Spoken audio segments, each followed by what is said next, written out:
I will instruct you in detail on the principles of law which you are to apply in your deliberations when you retire to consider your verdict.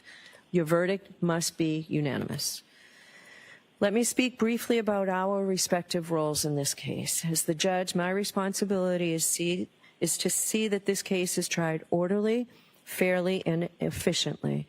It's also my instruction to decide any questions of law that come up during the trial and to instruct you about the law that applies to this case. It is your duty to accept the law as I stated to you, whether you agree with it or not. Your function, you folks are the most important people in the courtroom. Your function is to determine the facts. You are the sole and exclusive judges of the facts. You alone determine what evidence to believe, how important any evidence is that you do believe, and what conclusions all the believable evidence leads you to. You will have to consider and weigh the testimony of all the witnesses who will appear before you, and you alone will determine whether to believe any witness and the extent to which you believe any witness. You can believe all of what a witness says, some of it, or none of it. It's entirely up to you. It is part of your responsibility to resolve any conflicts in testimony that may arise during the course of the trial and to determine where the truth lies. Ultimately, you must determine whether or not the Commonwealth has proved the charges beyond a reasonable doubt. The lawyers have their own important role in this trial. They are, of course, advocates. Their job is to bring to your attention the evidence and arguments that best support their position. They may also object to evidence offered by the other side that may not be admissible under our rules of evidence. Similarly, we may engage in sidebar conferences out of your hearing. These sidebar conferences are not intended to keep secrets from you, but to allow the lawyers a little more time to argue their points so that I may rule on what you may consider as evidence. If I agree with an objection to a question, the term I will use is sustained. You are to disregard that question, and you're not to speculate as to what the answer might have been. In the same way, you're to disregard any evidence that I tell you is stricken from the record. If I reject or overrule an objection, I'll permit the witness to answer. This happens a lot. You'll find this during the course of the trial. If I let the witness answer the question, but you're not allowed to give the answer any more weight than you would have no objection had been made. Please do not hold it against the lawyers if they make an objection. That's the important part of the lawyer's job. The lawyers have to let me know when there is a potential issue about the admissibility of certain evidence under our law. You must decide this case solely on the evidence presented in this courtroom. This will include the sworn testimony of witnesses and may also include any exhibits that are admitted into evidence, any facts that I tell you have been agreed to by both sides, and any facts that I indicate to you may be taken as a matter of common knowledge. Questions to witnesses, no matter how artfully phrased, are not evidence. Only the answers which you receive from the witnesses who are testifying under oath are evidence. So if a witness is asked, isn't it true that after you learned that your uncle left you money in his will, you poisoned him? And the witness's answer is no. Based solely on that question and answer, there is no evidence that the witness has an uncle, that the uncle had a will, that the uncle left the witness money, that the witness knew that he did, or that the witness poisoned him. Any information that you may have read, heard, or seen about the case outside of the courtroom is not evidence. My instructions to you and any other comments I may make, the lawyer's openings and closing arguments, and any comments they may make are not evidence. I will emphasize this point because it's crucial to your understanding of your role. If the lawyers or I make any comments during the trial, those comments are not evidence, and your verdict must be based only on the evidence. In Massachusetts, lawyers are not allowed to make comments other than during opening statements and closing arguments. They are permitted only to ask questions, but they cannot comment on the witness's answer. If a lawyer comments, you are to disregard it. In this way, communication in the courtroom is not like everyday conversation. If a lawyer seems to agree or disagree with an answer, or if a lawyer expresses confusion or any other reaction or emotion, you are to give no weight to what that lawyer does. In the interaction between a lawyer and a witness, you may consider only the witness's testimony as evidence. In a similar way, any comment I make is not evidence. But of course, you can't disregard what I say when I provide you with instruction or direction. Remember, however, I'm the only one who can instruct you or direct you in any way. Finally, on this topic, if one of the lawyers or I refer to some part of the evidence and that does not coincide with your own recollection, it is your collective recollection which you are to follow in your deliberations. Now, in this case, I anticipate that we will go by bus to an area that you'll hear about during the trial. You may consider as evidence anything that you observe about the layout of the area, including the scene of the alleged crime when we do go there. I will give you further instructions prior to our leaving for the view. Now, in this case, I'm going to allow you to take notes. Any jurors who wish to take notes during the course of the trial, except during opening statements and closing arguments, because remember, those aren't evidence. If you wish to take notes, you may do so once the evidence begins. Notebooks and pencils will be provided to you. The notebooks will be collected each day, and they'll be locked up, and they will remain confidential, and they're destroyed at the end of the trial. Nobody sees them. You're not required to take notes. The choice is entirely up to you. Some jurors may feel that notes are helpful, particularly if the case involves many witnesses or complicated issues. Notes also can help you remember specific testimony or evidence, such as times, places, dates, names, relationships, events, distances, things like that. Other jurors may feel that note-taking is a distraction and may interfere with hearing and evaluating the evidence. If you do take notes, I suggest you keep them brief. They are not and cannot be considered official transcripts of the trial testimony. However, bear in mind that although the court reporter is recording everything that transpires here, we do not have the capability of providing you with the transcript of the testimony at the conclusion of the trial. So you'll have to rely on your own memories of the testimony, perhaps supplemented by your notes. Regardless of whether or not you take notes, please remember that how a witness testifies may be just as important as what he or she says. Therefore, your observations of the witness's appearance and demeanor on the witness stand may play an important part in your assessment of his or her credibility. Do not let note-taking distract from an appreciation of all the evidence. If you have any trouble hearing or seeing during the trial, please raise your hand or let a court officer know, and we'll make any necessary adjustments. We generally take a morning recess at around 11 o'clock or so, but if you need a break at any other time, please raise your hand and let a court officer know. We'll take a break. If you need to communicate with me during the trial, and I'm not suggesting for a minute that you need to, but if you do, please speak with the court officer or give the court officer a note to bring to me. Now, I'm going to address the issue of public interest in this case again, and the duty of this court and this jury to adhere to the rule of law, because it is so very important. John Adams famously said that we are a government of laws, not of men, and that the law must be deaf as an adder to the clamoring of the public.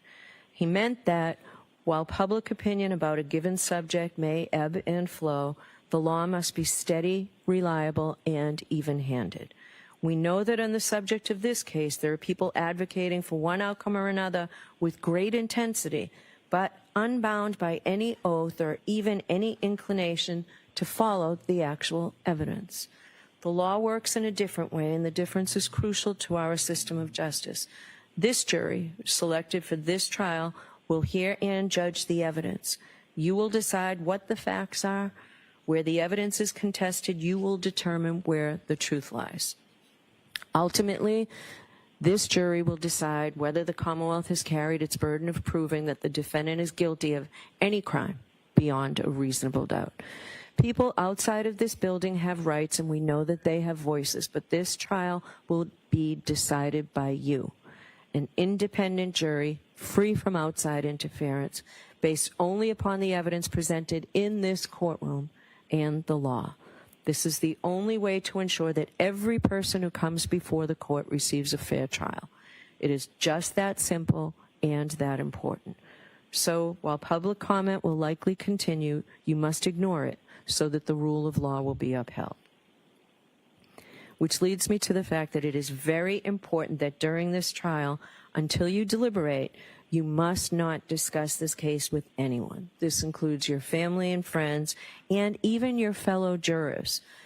nor should you allow anyone to communicate with you about any specific aspect or any aspect of this case. You must not conduct any independent research about this case, the matters in this case, and the individuals involved in this case. In other words, you must not consult the internet or do anything else to try and find out information from any source outside the confines in this courtroom. Please be very careful with your social media use. Please do not use X or Twitter, Facebook, Instagram, or Reddit. Though you may never have seen anything about this case before on your social media feed, you cannot control what may pop up. You should also remember that use of these platforms can be public and traceable, and any searches undertaken or information received by you can and likely will be discovered. So please be extremely cautious. If you inadvertently see something about this case, please disregard it and let us know. As best as you recognize them, please have no contact with any of the participants in this trial or anyone associated with either side, including the lawyers. Please do not visit any locations that may be mentioned during the trial. We'll go on a view, as I told you, and I'll discuss that with you before we go. Remember, you were instructed that you must not, and you assured us that you would not read, watch, or listen to any account of any aspect of this case in any news media, social media, or from any other source. It is critical that you follow that instruction. Finally, please continue to keep an open mind. I know that you will try this case according to the oath that you've just taken as jurors. When you took that oath, you promised that you would well and truly try the issues between the Commonwealth and the defendant according to the evidence and the law. If you follow that oath, approach this case with an open mind, and make your decisions fairly and without prejudice or bias or sympathy for anyone, then you will arrive at a true and just verdict, and that's all we ask of you. So it's now time for the opening statements. Mr. Brennan. Thank you, Your Honor.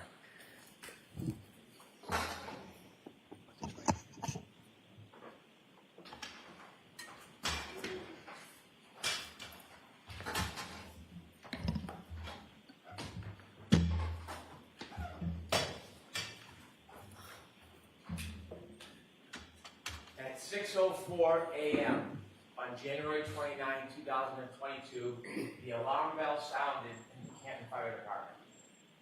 Firefighter paramedic Timothy Nuttall knew what that meant. His heart skipped a beat, he raced to his equipment, and he picked up his bag, which was meticulous. There was a sign and a signal, and then there was a voice commanding that there was cardiac arrest. The most serious of calls for a firefighter paramedic, that means that a person's heart has stopped. He didn't know who it was, he didn't know where it was. He took his bag, he had just gotten to the station, and he rushed to the ambulance. He was one of the most senior paramedics that morning. Another paramedic, Anthony Flamati, would be running this mission. He jumped in the back of the ambulance, the door shut, and they headed off to 34th Fairview Road. As they drove, firefighter Nuttall could not see anything. He couldn't hear anything other than the engine of the ambulance. He could feel it sliding across the road. It was near blizzard conditions. He calmed himself, he steadied himself. This is what the firefighters and paramedics are trained to do, to focus. And he focused on his task. He looked around the back of the ambulance to make sure all the tools were in place. The ambulance was meticulous as well. This was Anthony Flamati's ambulance, and it was well stocked. He calmed himself, and he thought about what was going to happen. What should he be looking for? What is his next steps? He played the scenarios through his mind, and every calm was above him. As the car pulled up to 34th Fairview, the ambulance, he stood at the back door, the doors open, and he stepped out into bedlam. He could hear a woman screaming and shrieking, the cold, hard air slapping on his face, and the wind, blizzard conditions swirling around him. You will hear him tell you how he trudged towards those screams in the darkness to snow, and when he got there, he saw 3 women surrounding a man lying, not moving on the ground. He walked up to the man, and he reached down, and he tried to find any signs of life, pulse, anything. And he found nothing. And he got up and he walked over to the woman, and he walked over to that defendant, Karen Reed, and he told her that he thinks that that man is gone. And then he heard the yell from Anthony Flamati, the chief, and he said, "Come back, let's go." Because you'll learn that in the cold, even if somebody's heart stops, even if they're presumed to have passed, sometimes you can still save a life. So you'll see on a dash cam video, you'll hear through testimony, he went back to that man who's John O'Keefe. He went back to him, and that crew, coordinated effort, they did everything they could to save his life. They got on their knees, they began CPR, and firefighter Nuttall will explain as he kneeled over John O'Keefe, he looked up, and the defendant approached him, and you'll see it on the video. Now, he wanted any information, because when you're trying to save someone, you want to know, are they on drugs, medication, do they have a heart condition? And he looked up at Miss Reed, and he said, "What happened?" And you'll hear her words through firefighter Nuttall. She said, "I hit him, I hit him, I hit him." And it was at that time, with the words of the defendant, that she admitted what she had done that night, that she hit John O'Keefe. Now, those words didn't mean anything to firefighter Nuttall. They weren't in context. They didn't reconcile with the injuries. It didn't help him in his treatment, so he ignored it. Now, firefighter Nuttall is not a police officer. He is not an investigator. He is not a detective. He's a first responder. And so he takes that information. It was useless to him. He continues to work on John O'Keefe, trying to save his life. You'll see the team put him on a stretcher. And when they lift him from the ground, even though there is snow accumulating, underneath John O'Keefe is simply grass, hard, brown, frozen. And beneath his body lay his cell phone. They bring him to the ambulance, and while they're bringing him to the ambulance, you'll see on the videos that other first responders speak to the defendant. One first responder, Mr. Flamati, she will say, "I hit him, oh my God, I hit him." And then she was interviewed or asked questions for background information, not a criminal investigation, just background to try to help John. And she was asked questions about his background, and during that conversation, you won't hear it, see the defendant was a person by the name of Jen McCabe and a firefighter McLaughlin. And she tells Fire McLaughlin, the third first responder, "I hit him." They bring Mr. O'Keefe to the Good Samaritan Hospital, and his body is cold. The doctors work feverishly. They treat him, trying to save him. They try to warm his core. And unfortunately, firefighter Nuttall's first instinct is accurate. John O'Keefe passed. So why are we here today? We are here today because John O'Keefe was killed by the actions and conduct of that defendant, Karen Reed. You will learn through this case, through facts, science, and data, you will learn that on January 29th, 2022, when the defendant and Mr. O'Keefe were in front of 34 Fairview Road, all the way to the left side in that dark corner near a flagpole, you will learn that Mr. O'Keefe got out of the car. He got out and he stood by the side of the road after an argument with the defendant. And that argument, that anger fueled by heavy intoxication, you will learn from the science and data as he stood by the side of the road, the defendant in her SUV drove away. She drove at least 35 feet away. The argument was over. It had ended. But then she stopped. She stopped. She put the Lexus into neutral, and she waited 2 seconds. And the facts and the science and data will tell you that despite the fact the argument was over, she then put the Lexus into reverse, put her foot on the gas pedal, and began to press. Not 25%, not 50%. Up to 75% acceleration. There was a light dusting of snow. The Lexus tire spun backwards. She went backwards at least 70 feet. She clipped John O'Keefe.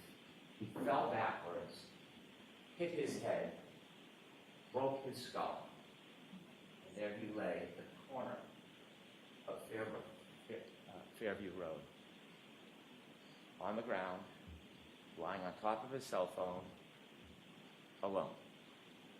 And then the defendant will later tell that when she left, he didn't look mortally wounded, yet he was. And she simply drove away.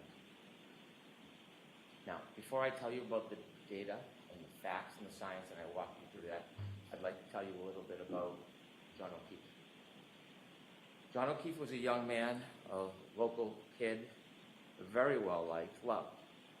John O'Keefe is the son of Peggy O'Keefe, John O'Keefe Sr., and the brother of Paul O'Keefe. Grew up in Canton, worked hard, he became a police officer. But what you're going to learn, the fact that he worked for the Boston police officer, as a Boston police officer, was just a fraction of his life.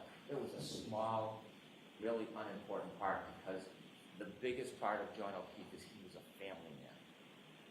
Not in the traditional sense. You see, John O'Keefe never had biological children.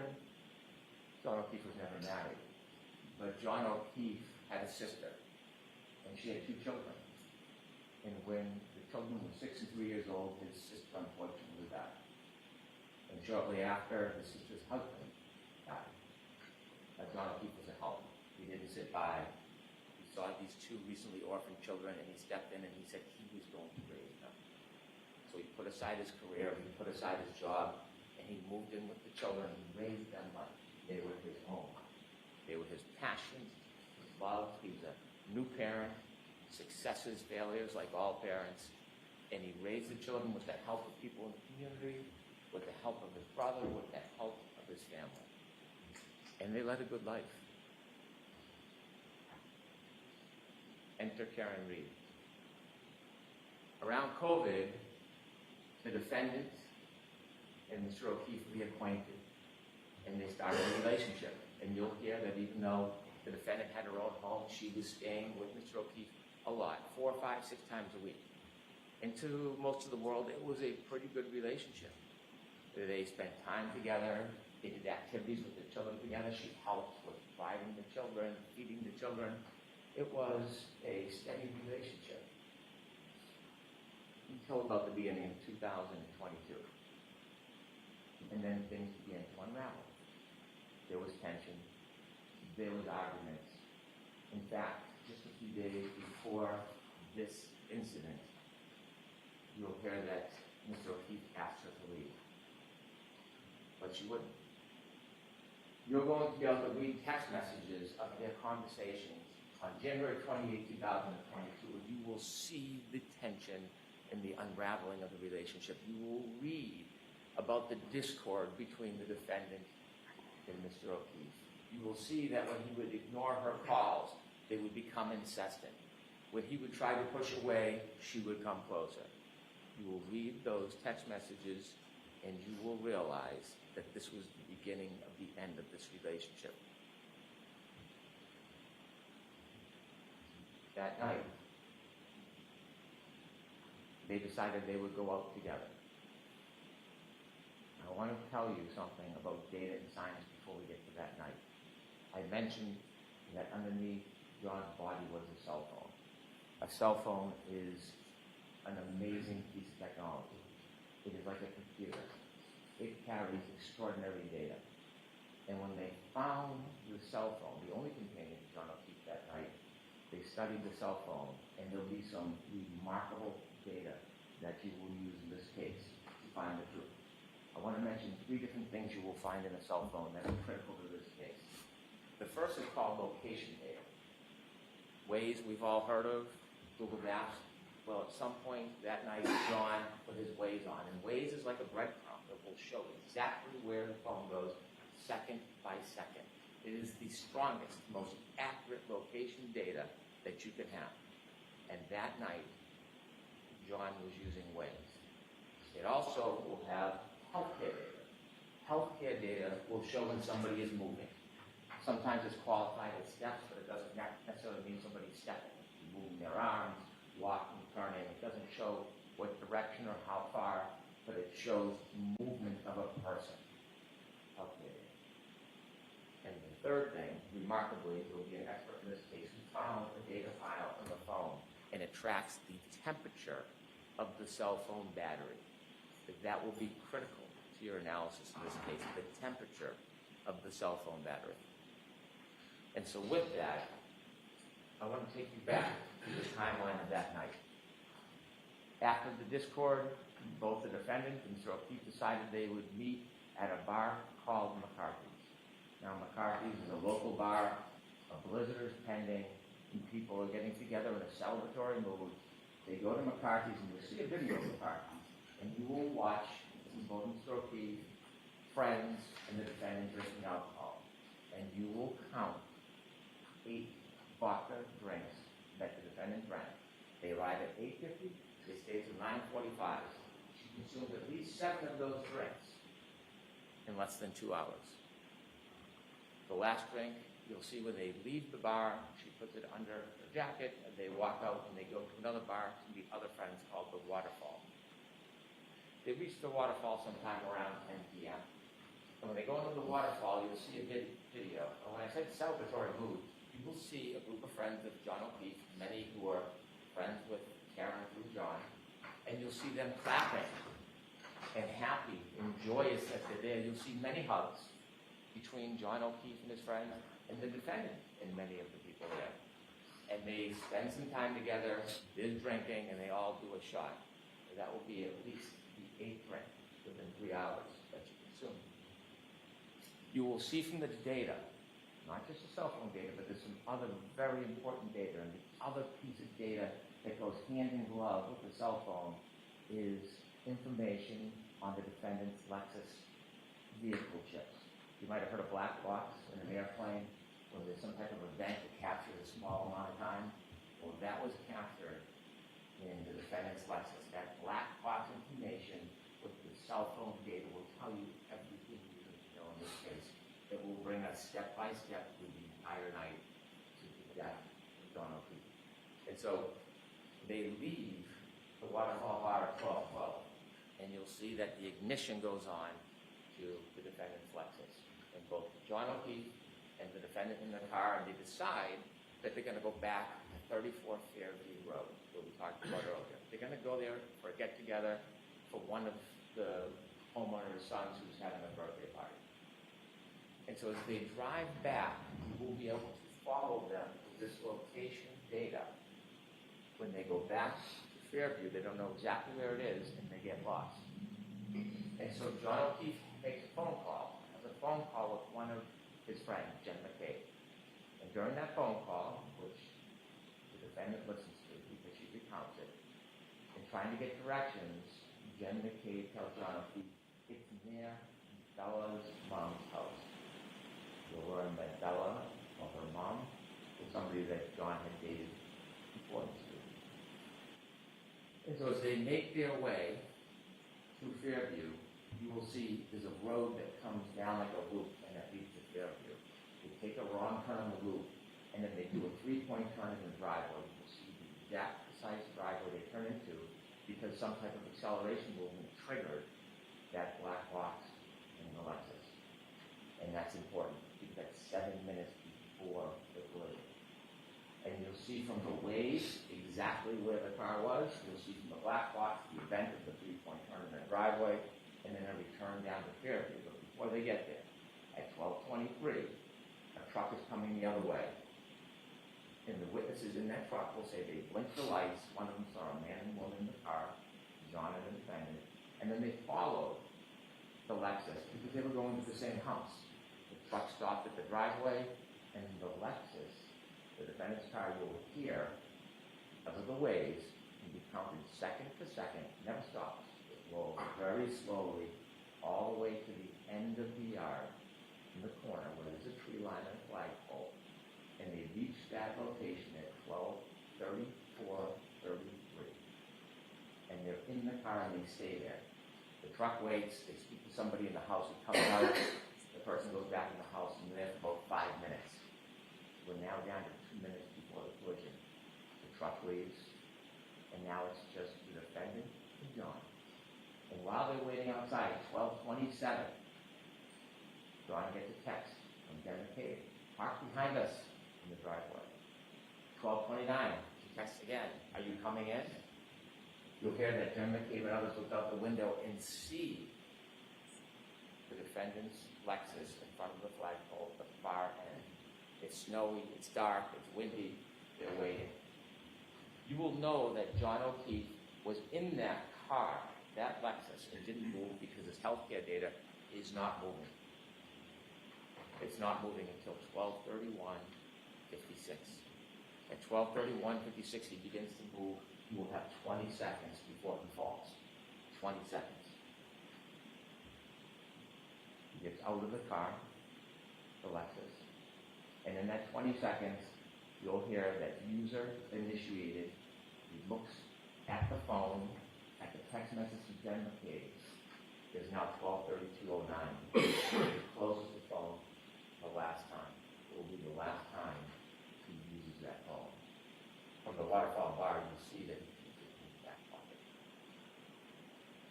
And at that time, 12:32:09, last user, he has 7 more seconds he will move before he lies dormant the rest of the night. We'll also have the information from the defendant's Lexus black box. The clocks run differently. There's a 30-second variance, but it's right in the heart of that time. And you will see through the data at that time, when he makes his last movements with the phone, is when her car leaves 34 feet at least, stops, neutral, and then shoots into reverse with the tires spinning right towards him, right where he got out.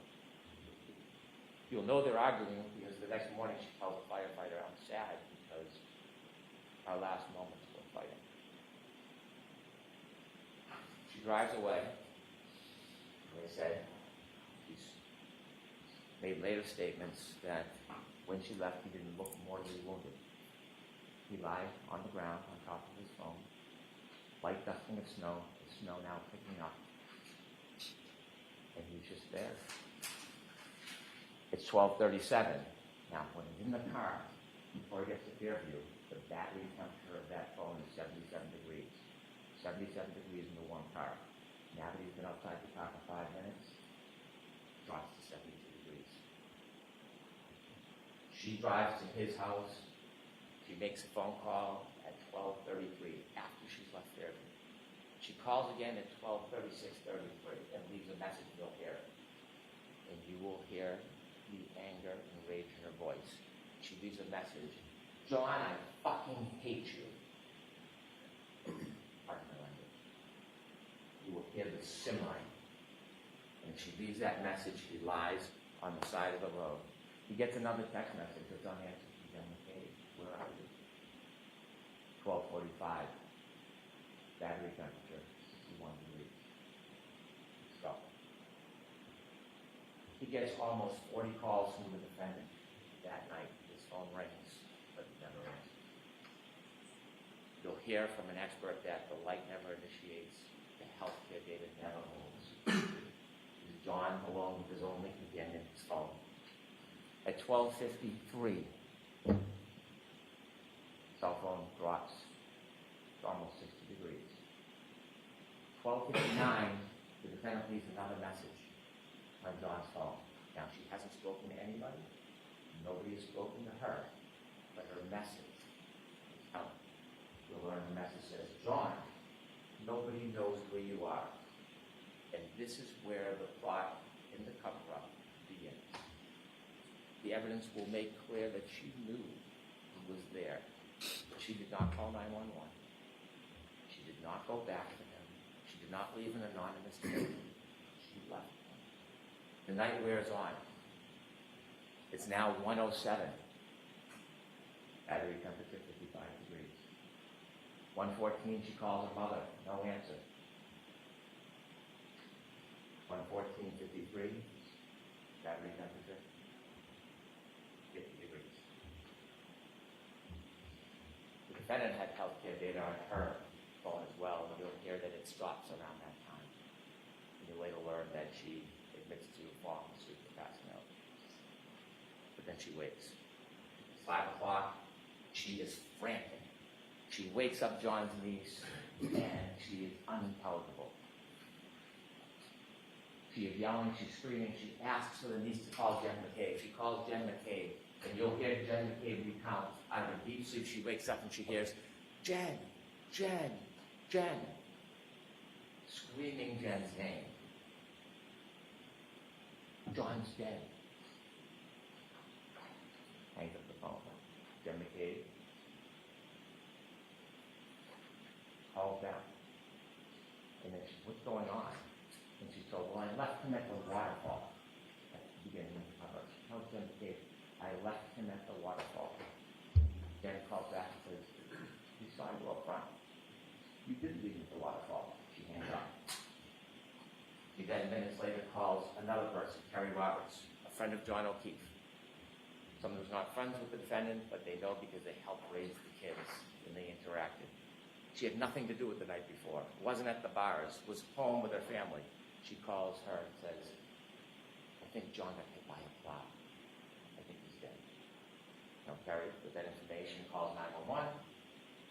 She calls hospitals. You can hear her voice. She's concerned, not him. And then she gets another call from the defendant. And she tells the defendant, come to my house. I will help you look for him. And the defendant says, I was so drunk last night, I don't remember anything. Waiting for her to arrive, she learns she doesn't arrive. Instead, the defendant goes to Jen McCabe's house. Terry Roberts, the other friend, then goes to Jen McCabe's house, pulls behind the car. And when she does, she's on Bluetooth, and she can hear the defendant say, my taillight's broken, my taillight's broken. And she looks, and there's snow packed in the right taillight. She can see a piece of the taillight missing. The defendant desperately wants to go to 34th Fairview Road, but Terry Roberts takes over and says, we're going to go back to John's house. Maybe he's in the house and you didn't see him. So both cars, driven by Terry Roberts and then Jen McCabe, with the defendant, go back to John O'Keefe's house. You'll see a ring video where you see them go into the house and they look around, and you'll hear about the woman, Jen and Terry, enlisted into this task. Look for John O'Keefe. They cannot find him. And then when Terry Roberts comes into a room, she sees, rather than looking, the defendant simply standing there, staring at the wall. At that point, the defendant insists they got to go back to Fairview Road.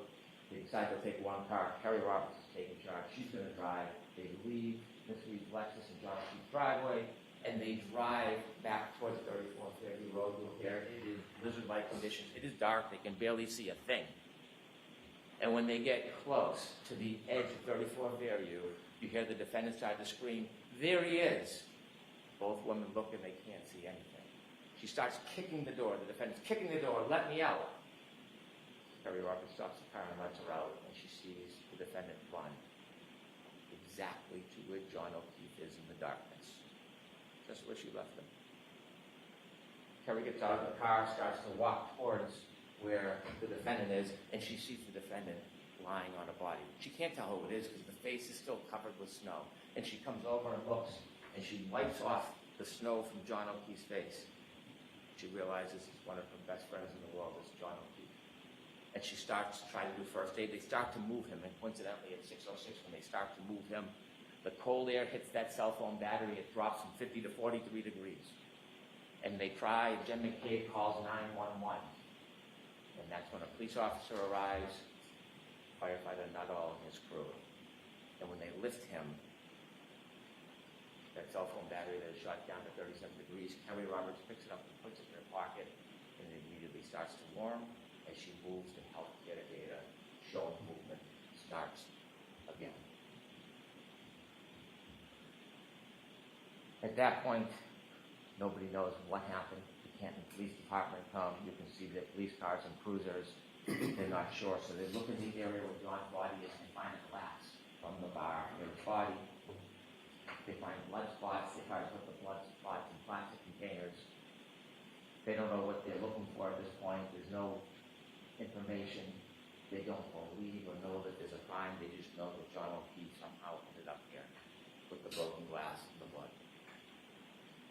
And so that morning, you can see the work of the Canton Police Department try to uncover a little bit around his body to see what they could find, which was very little. And then Terry Roberts goes and picks up Peg O'Keefe. tells her the news, and they go to the hospital. They go to the Good Samaritan Hospital, and Carrie Roberts is walking, and Peggy O'Keefe is going to go see her son with her husband. And as she walks down the hall, Karen Reed is also at the hospital. See, there was some reports of maybe she was upset or suicidal, so they sectioned her. They put her in for evaluation to make sure she was safe. You'll hear Peggy O'Keefe tell her she walked down the hall to go see her son. The defendant was screaming, "Is he dead? Is he dead?" As she walked by Karen Reed, she stopped and she said, "Karen, what happened?" And you'll hear that Karen was excited and yelling, "Is he dead?" Stops her excitement, becomes stoic, doesn't say a word. Peggy pays respects to her son, and then she has to go back home because she has to tell the children. Now, while she's out, the Canton Police Department send an officer to the house to make sure the children are safe because they're alone if they're home. And when the officer pulls in, he doesn't notice anything, but you'll see in the dash cam video notices something. That tail light has a big missing piece to it. They can't find the children. Ultimately, Peggy comes home, a friend can take it down, and they bring the nephew home, and he is distraught. And then Peggy hears a knock on the door. It is the defendant and her father. They want to come in. They come in, no condolences to Peggy, and they ask, "Can we go upstairs to John's room?" And she's busy consoling her grandson. They go upstairs. They're upstairs for about 15 minutes. They come down, and quickly they leave. Now they got there from the defendant's father, drove his wife and the father to that house. But when they leave, they take two cars. They take the Lexus with the broken taillight with them back to the defendant's father's house. And you will learn that when police start getting some of the information, they learn about the broken taillight, they learn information that she had told people that she had hit him. They went down to see her. And on their way down, they decided they would get a warrant to take the Lexus. When they get down to Dighton, where the car is, you'll hear from Trooper Buchanan. He took a look and you can see the missing taillight. They went in and spoke briefly to the defendant. They took the car, they brought it back to Canton. And so what you'll learn from the forensic evidence that will help with the science and data is that not only was the cell phone left behind, but also around that area, broken taillight was littered around John O'Keefe's body. Littered around that area. When they got into the hospital, they noticed there was a shoe missing. As time went by, snow melted, they dug with excavations, they found his shoe on a little berm on the border between the street and the grass. You'll learn days later when they did a plant excavation, they found his hat frozen into the ground. Ultimately, they would find over the course of 10 days that the snow melted almost all every piece of that broken taillight in that area. The hat, the sneaker, the glass. When the defendant left Mr. O'Keefe behind, took with her something of Mr. O'Keefe called trace evidence. You'll learn on the back of her Lexus, around the taillight area, is John's DNA, and stuck to the side, grasping one last piece of John O'Keefe's head. Now, John O'Keefe fell backwards and hit his head after he was clipped by the car. And you're going to hear from a very renowned doctor, a neurosurgeon, who has treated thousands and thousands of head injuries. And the wound on the back of the head, when he fell backwards, on the cracked skull, it's called a basal fracture, to create an injury called counter-coup. After he was put by a car and fell backwards and hit his head on that hard rock ground, remember there's no snow, it's just a dusting at this point, the back of his brain hits the back of his skull and bounces up. When it bounces up, it leads neurosurgeon will tell you, treated thousands of patients, that this injury, to a reasonable degree of medical certainty, is counter-proof caused by falling backwards and hitting your head. When the medical examiner for the state looked at it, they generally said blunt force trauma. They had it as undetermined. And so we brought it to the renowned neurosurgeon who does exactly this. You're also going to hear from an active reconstruction. His name is Judd Welcher. He does not work for the state police or local police. He was hired to take a look at this case and the data. He will come in and explain to you exactly what I talked about, how the data from that black box coincides with the cell phone and the movements of the car, the moments before, during, and after the defendant struck John O'Keefe with her car. Now, just a few more things I want to share with you. There are 3 charges against the defendant in this case. The first one, second-degree murder. When most people hear murder, they instantly think shooting somebody, stabbing somebody, bringing, deliberate premeditation. Our Honor will instruct you on the law. I'm not going to trample in that area, but I can tell you clearly we are not going to try to prove that Karen Reed tried to kill John O'Keefe. We're not going to try to prove to you that she intended or wanted him dead. That's not second-degree murder. What we'll prove to you is she engaged in an intentional act, driving back at him at that speed, in the storm, in the darkness, knowing that he had just gotten out of her Lexus. She intended that act would cause a plain, strong likelihood of death. That's what will prove to you second-degree murder. Also, operating under the influence of alcohol, manslaughter will prove to you that she drove her Lexus recklessly. She hit John O'Keefe, and because she hit him and he fell back, she caused his death. The third charge is leaving the scene after knowingly causing death. Again, she hit Mr. O'Keefe with a car. She knew he was injured. She left him behind. And he died. That's the whole group. This case will come down to the science and the data.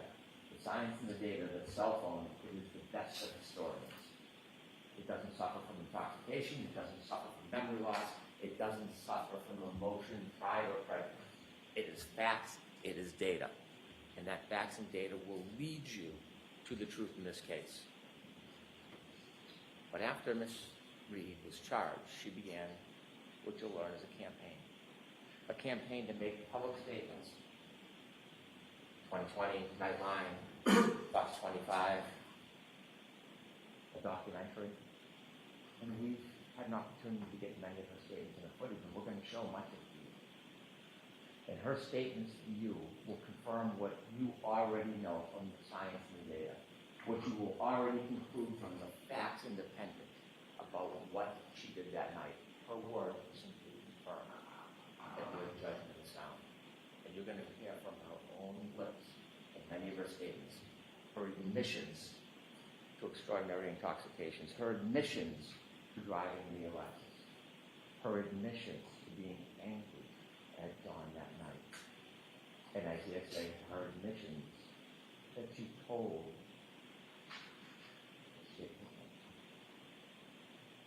I'd like to play for you clip 1. You're going to hear the first of the statements that she made after she was charged.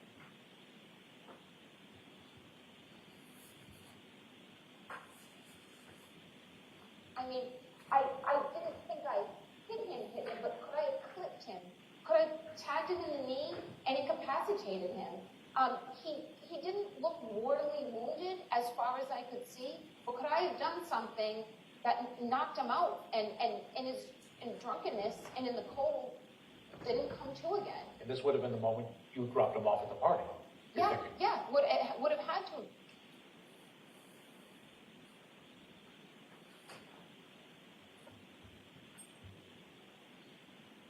Ladies and gentlemen, I simply ask you to follow the evidence, follow the science, follow the data. Ignore speculation, surmise, conjecture. Stay true to the evidence. It will lead you to the truth. That on January 29, 2022, a very intoxicated defendant was angry and arguing about the relationship with John O'Keefe. And after the fight was over, she left, but she brought the fight back to him in the form of her SUV. She clipped him, he fell backwards, he broke his head, and then this man who helped, a lifetime of help, was left at the corner of that yard, left to die with no help. The facts, the data, and the evidence will bring you the truth, and the defendant's own words will confirm everything you've already concluded. All right, thank you, Mr. Jackson. Could I have just a moment to readjust? Sure, the court officers will be kind enough to help you.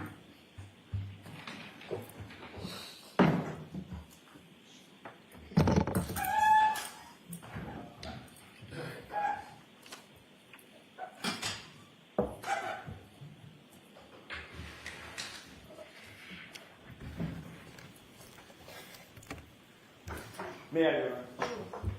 The evidence in this case will establish above everything else 3 points. There was no collision with John O'Keefe. There was no collision. There was no collision. John O'Keefe did not die from being hit by a vehicle. Period. The facts will show that. The evidence will show that. The data will show that. The science will show that. And the experts will tell you that. You'll learn that the Commonwealth has pinned its entire case on a brazen and a flawed assertion that is untethered, unconnected to the facts and to the evidence. And their assertion is contrary to science. Because at the end of the day, folks, there was no collision with John O'Keefe. So how did we end up here? How does Karen Reed end up sitting in that chair on trial for an event that literally never happened? Well, the evidence is going to explain it. And it can be summed up in the following text message at the very beginning of this investigation. A text message of a now fired Massachusetts State Police officer named Michael Proctor. He was the lead investigator on this case, and he was talking about a fellow officer, a fellow cop, who owned the property where John O'Keefe's body was found. Text message with a buddy. Question, is the homeowner going to catch any shit? Answer, nope. He's a Boston cop too. That quote defines the lack of integrity of the Commonwealth's entire case, its entire investigation, and this prosecution. During the course of this trial, you'll learn much more about Mr. Proctor, why he said that, and what it really means. What you'll see and hear in this courtroom in the coming weeks is not just a story of a tragic loss. And make no mistake, John O'Keefe's death is and was a tragic and tragic loss. But the story you'll hear is about an investigation that was riddled with errors from the beginning, a rush to judgment, conflicted and corrupted from the start. Corrupted by bias, corrupted by incompetence, and corrupted by deceit. Finally, it was corrupted by a deliberate effort to avoid and to cover up the very truth that you are seeking. You'll find when you hear the evidence that the Commonwealth's case is the literal definition of reasonable doubt. They won't be able to talk their way out of it. They won't be able to explain their way out of it. They won't be able to excuse their way out of it. And they can't meet their extreme burden of proof, which the court will tell you is beyond any and all reasonable doubt and to a moral certainty. Members of the jury, Karen Reed found John O'Keefe dead on the front lawn of a Boston police officer, Brian Albert, at 6 a.m. on January 29th, 2022. Picture the scene.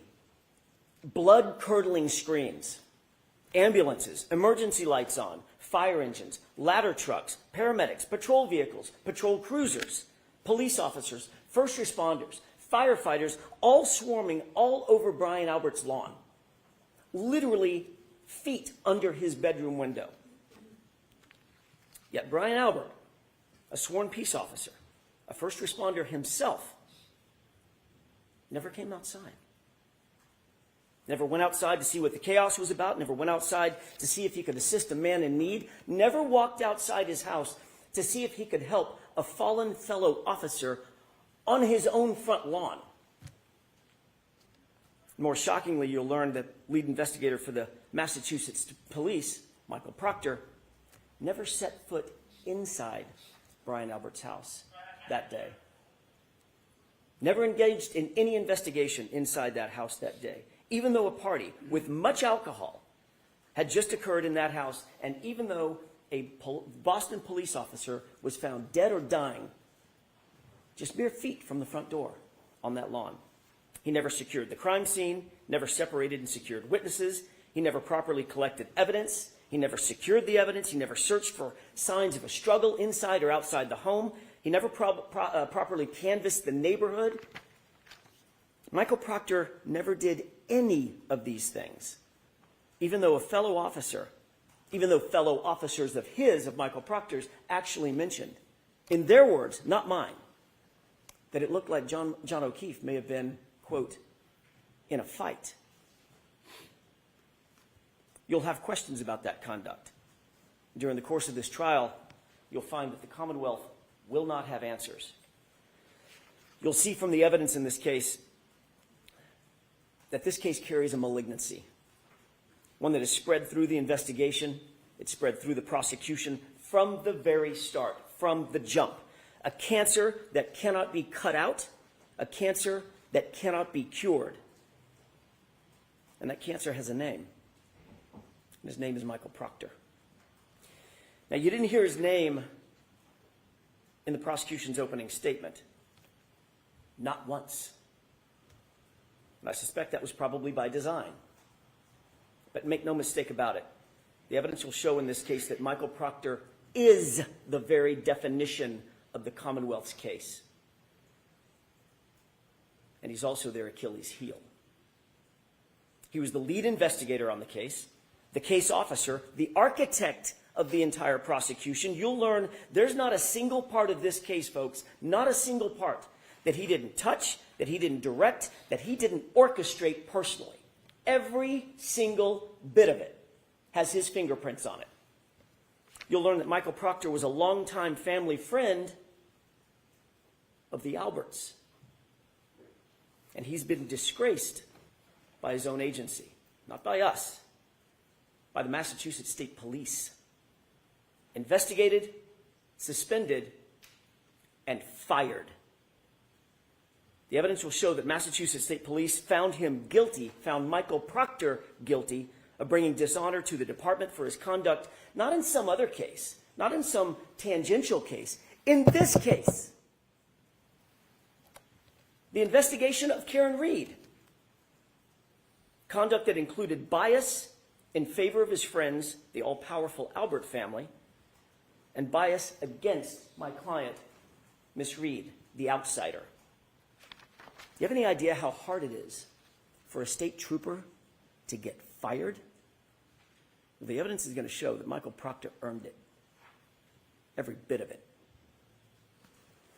You'll hear that within hours of a Boston police officer being found dead on Brian Albert's lawn, Michael Proctor, the lead investigator, who had investigated exactly nothing up to this point, right at the beginning, made an early pronouncement that Brian Albert himself was not going to, quote, catch any shit, end quote.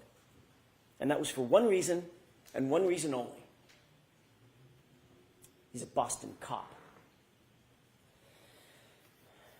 The evidence will show that Michael Proctor made this statement in a text conversation with his high school buddies. A text he never thought would see the light of day, certainly never thought we would get a hold of. And when he thought no one was looking, he actually said the quiet part out loud. He's a cop too. We'll give him a pass. You'll learn that in Michael Proctor's world, rank has its privileges. And the evidence will show that's privileges that you don't get and I don't get. but apparently a Boston police officer, Brian Albert, and his friends, they do get. You'll learn that in Michael Proctor's world, he didn't care about finding the truth. In his world, his priority was to protect the brotherhood, to protect that blue wall, to protect his friends who were at the Alberts' house that night. I want to take a step back, if I could, and spend the next few minutes talking a little bit more detail about what the actual facts in this case will show, not based on speculation, not based on surmise, not based on guesswork or conjecture, but the actual true facts that you will learn through the course of this trial.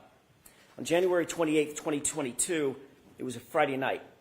John and Karen had made plans to meet up with friends for drinks. It was a happy and normal night for them. They were affectionate, they were loving, they were in good spirits, nothing out of the ordinary. They started at a local watering hole called C.F. McCarthy's. You've heard that name before and you'll hear it again. And eventually they made their way over to the Waterfall Bar and Grill, another bar where they ended up. When they got to the Waterfall Bar and Grill, the Albert family was already there, already heavily drinking.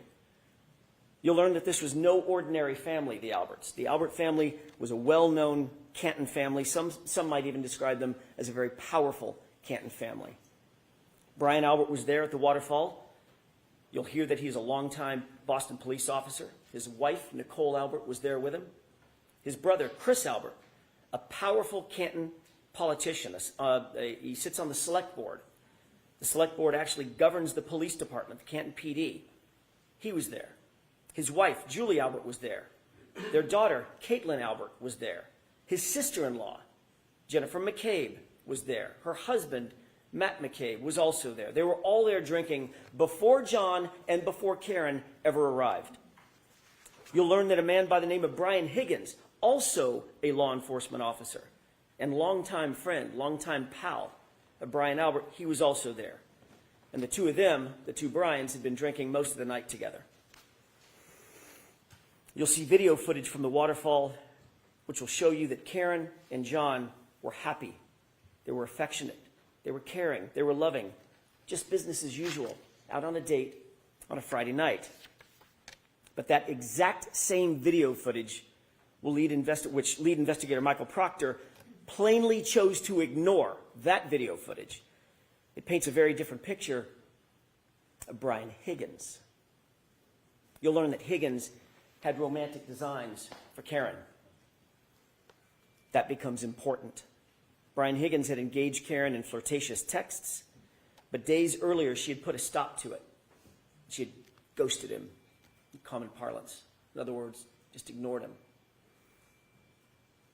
The evidence will show that the first time he saw her and was in her presence after being rejected by her was when she walked into the Waterfall Bar and Grill along with her boyfriend, John O'Keefe. At 11:58 p.m., just minutes before John ultimately arrived at the Albert residence, you'll see a video at the Waterfall of an unsettling interaction, troubling interaction between Brian Higgins and John O'Keefe. And unlike the lead investigator, Michael Proctor, in this case, you won't ignore that evidence. As the bar was closing around 12 midnight, the Alberts invited everybody back to their house for a get-together to just keep the night going. And you'll learn that Karen and John ultimately pulled up to the house. They got out of the SUV to make sure they had the right address. You see, neither John nor Karen had ever been to 34 Fairview. They weren't even sure they were at the right address. And the evidence will establish that John got out of the SUV and went into the house. Let me say that again. The facts unequivocally, the data, the science, the witnesses will all unequivocally establish that John O'Keefe went into the Albert home that night. Eyewitnesses and forensic data will establish that fact. When he didn't come back out, you'll learn that Karen grew increasingly frustrated. She got upset. She was left alone in a car, in the cold, in the middle of the night, with the car idling. John had gone into the house. She expected him to come right back out, and when he didn't, seconds turned into minutes, and minutes started to clock away. She left John a voicemail, then another voicemail, voicemail after voicemail after voicemail, text messages. But he was unresponsive. He didn't pick up a single call. He didn't respond to a single text. The longer he didn't respond, the more upset she got. The Commonwealth will intimate, as they already have in their opening statement, that these voicemails are evidence that the two were fighting. The actual evidence in this case, however, will show the exact opposite. You'll hear that Karen was very agitated. You'll hear some voicemails where she's swearing. You'll hear voicemails where she calls him names. There's name calling. But you'll also hear the context of those voicemails. And every single one of those voicemails was left for John after he failed to come back out of the house, after he failed to respond to her voicemails and to her texts. Karen believed John had just left her sitting there, grabbed a beer, was partying with his friends. The evidence will actually show that John and Karen never had a crossword, not a single crossword that entire evening before he left that SUV and went inside the house. And you will learn what Karen had absolutely no way of knowing at the time. It wasn't that he wouldn't respond to her. It's that he couldn't respond to her. And the evidence will show you why. Let's talk about that. We'll introduce you to a doctor named Elizabeth Lopesada, a renowned forensic pathologist, a medical examiner, and a professor at Brown University. She will tell you that the injury to the back of John's head, first of all, was immediately incapacitating. And that has meaning. At the moment he suffered that fatal head injury, he couldn't walk, talk, grab his phone, cry for help, nothing. He was completely incapacitated, completely unconscious from the moment he suffered that injury. He was completely still and incapable of interacting with anyone or anything. But the doctor will tell you something more, and just as important. She'll tell you that John O'Keefe did not suffer from hypothermia, as the Commonwealth will undoubtedly allege. His body showed no signs of it. No frostbite, no cold-induced injuries to his organs, no damage based on cold or frost. Ladies and gentlemen, the scientific evidence and the medical evidence will establish that John O'Keefe had to be injured somewhere else, somewhere warmer, and his body had to have been moved out into the cold. And that's where, ultimately at 6 a.m., Karen found him the next morning. You will learn that John did not have a single injury consistent with being hit by a car. Let me say that again. The evidence will establish that John did not suffer a single injury on his body consistent with having been hit by a car. Not one. You'll learn that John's torso, his ribs, his chest, his arms, his hips, his legs, his knees, his ankles, his feet, all of them, no broken bones, no fractures, no contusions, no torn ligaments, no internal injuries, not even a bruise. Nothing consistent with a car accident, despite the Commonwealth's contention that he was slammed into by a 6,000-pound SUV. Not a bruise. Dr. Lopesada will tell you with medical certainty that, in fact, John was not struck by a vehicle. Medically and scientifically, he could not have been struck by a vehicle. Therefore, as I said, there was no collision. She will tell you that the patterned abrasions on John's right arm, the patterned abrasions you see over my left shoulder, they're not the result of being struck by a car or a taillight. You'll take one look at these injuries and you'll agree with Dr. Lopesada. The evidence will show that these injuries are from an animal, like a large dog, like the large dog that was inside the Albert house that night. You'll learn that Brian Albert has actually admitted that his large dog, the family dog, is, quote, not good with strangers. And of course, John, never having been to the house before, was a stranger that night. You'll also learn that oddly, very oddly, after having their family pet for 7 years, a short time after this incident, the Alberts got rid of that dog. They called it rehoming her. But she was gone. Dr. Laposado will also tell you that the injury to John's head was not the result of falling backward onto a flat lawn, cold or otherwise. Rather, Dr. Laposado will tell you with medical certainty that the injury pattern to his scalp was produced by an impact from a raised or ledged surface, a surface that does not exist on Brian Albert's front lawn where John was found. The medical evidence will establish no hypothermia, no injuries from a car strike, no collision with a motor vehicle. And forensic analysis of John's cell phone, Mr. Brennan mentioned that in his opening statement. The Commonwealth's own expert will ultimately support the exact facts that I just told you, including the temperature data.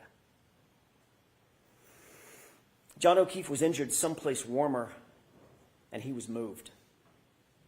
That alone is reasonable doubt, but there's much more. You'll also learn that there were many people at that after-hours gathering at Brian Albert's house who would have left by the front door just feet from where John O'Keefe's body would have ultimately been, had he actually been there, right after 12:30 a.m., which is what the Commonwealth's claim is. There were nearly a dozen people who walked out that front door directly adjacent to the precise spot where John O'Keefe would have been lying. Not a single person, not one, not a single person, saw a 6'2", 216-pound man laying sprawled in the front lawn in dark clothing on a light white dusting of snow. Not one. Then the evidence will also show that every one of those same people drove by that same spot, not walked by it, drove by it to leave the house, and still not one of them saw John laying in the yard when they left between 1 a.m. and 2 a.m. in the morning. But you know who else you'll find never saw a body on that lawn? The snowplow driver, a completely independent witness charged with plowing the streets in Canton that night. You'll hear that Michael Proctor, oh, he's not done yet, Mr. Proctor. You'll hear that Michael Proctor wrote a report where he claimed that Fairview had not been plowed that night. You'll learn that that was completely false. That was a lie. Michael Proctor did not want any more witnesses. He didn't want the truth, and he falsely claimed that the road was never plowed. You'll learn that he wouldn't look for the plow driver, but we did, and we found and will introduce you to Brian Loughran. He plowed Fairview that night, and what he's going to tell you is that there was no body on that lawn at 2:30 in the morning. You'll learn that Brian Loughran passed by 34 Fairview, traveling right next to Brian Albert's front yard, and at 2:30 a.m., John O'Keefe was not there. But you'll see that the plow driver also provides some other troubling information, troubling testimony for the Commonwealth. You'll learn that after making that pass at 2:30 a.m., he showed up with his plow an hour later. He stopped at the entrance of Fairview. He was looking up Fairview to decide whether or not to plow it, but he saw an obstruction. At 3:30 a.m., he looked down the street, and in the very spot precisely where Karen would later find John's body laying at 6 a.m., there was a car parked in front of it, a Ford Edge. You're going to ask yourself, who's moving a car at 3:30 in the morning into a blizzard on the side of the road? You'll learn that Michael Proctor, the lead investigator, intentionally ignored this fact as well. He did no investigation to find out who owned a Ford Edge, but again, we did. And the evidence will establish that a Ford Edge happens to be a favorite model of the Albert family. More than one Albert owned a Ford Edge at the time. You'll learn that those facts will add to the mounting and the overwhelming evidence that there was no collision and John O'Keefe's body was moved onto that lawn. You'll find that this is yet additional reasonable doubt in the case. You'll be introduced to science and physics, even from the Commonwealth's own experts, That science will establish that Karen Reed's SUV was not damaged by hitting a pedestrian, and conversely, John O'Keefe's injuries did not come from being struck by a vehicle. The Commonwealth mentioned triggering events, but what you'll actually learn from the experts, some of them the Commonwealth's own experts, is that a triggering event is not evidence of an accident. It does not evidence a collision. That's why we're here. A collision. And there's no evidence of one. Zero. You'll also find that those exact sort of triggering events that the Commonwealth will rely on are relatively commonplace on Karen's SUV, and none of them are associated with a claim of a collision. Folks, the science will not lie, and the physics cannot lie. And that science will tell you with certainty there was no collision with John O'Keefe. You'll add that to that rising mountain of reasonable doubt. I want to take you back to the night in question, January 29th, for just a few minutes. Remember, Karen had gone home after dropping off John and John walking to the house. While Karen was asleep at home with John's 13-year-old niece, what were the people who had been at Brian Albert's house that night? What were they doing? While she slept, what you'll find and what the evidence will show is that they were extremely busy. You'll learn that after a long night of heavy drinking, Brian Higgins left the Albert residence, but he didn't drive home. Rather, he drove over to the Canton Police Department, where he kept an office at about 1:25 a.m. Not a Canton police officer, but he kept an office there. Why go back to his office at 1:25 a.m.? Why go back to the Canton Police Department at 1:25 in the morning on the night of a blizzard? You'll learn that while there, Higgins made a call at 1:30 a.m. Higgins will later deny that he made that call. You'll find that curious. And his explanation for that late-night visit to Canton PD, you'll find that it changes nearly every time he's asked about it. You'll learn that after everyone left Brian Albert's house, Brian Albert actually claimed he had no contact with anybody else except his wife. No contact. Until he woke up the next morning. So he says. Then you'll learn that that, too, is a complete lie. His phone records establish that he placed a call to none other than Brian Higgins at 2:22 a.m. shortly after Higgins completed that late-night visit over to Canton PD. You'll wonder, what did they possibly need to talk about at 2:22 a.m. that night? The evidence will establish that Brian Albert called Brian Higgins first. Brian Albert then disconnected that call when Higgins didn't answer it. Seconds later, Brian Higgins returned the call. Brian Albert then did answer that call. They spoke for 22 full seconds, had a conversation, then they both hung up their respective phones. You'll learn that when they were asked about these calls and conversations, both Brian Albert and Brian Higgins lied about it. Both of them. They said they never had a call with each other. But then ultimately, when they were confronted with their own cell phone records and they could no longer deny the calls, they were asked independently, explain yourself. And they both came up with the exact same explanation. A butt dial. The evidence will make you question, why did Albert and Higgins speak at 2:22 a.m.? And why did they both try to cover up that phone call?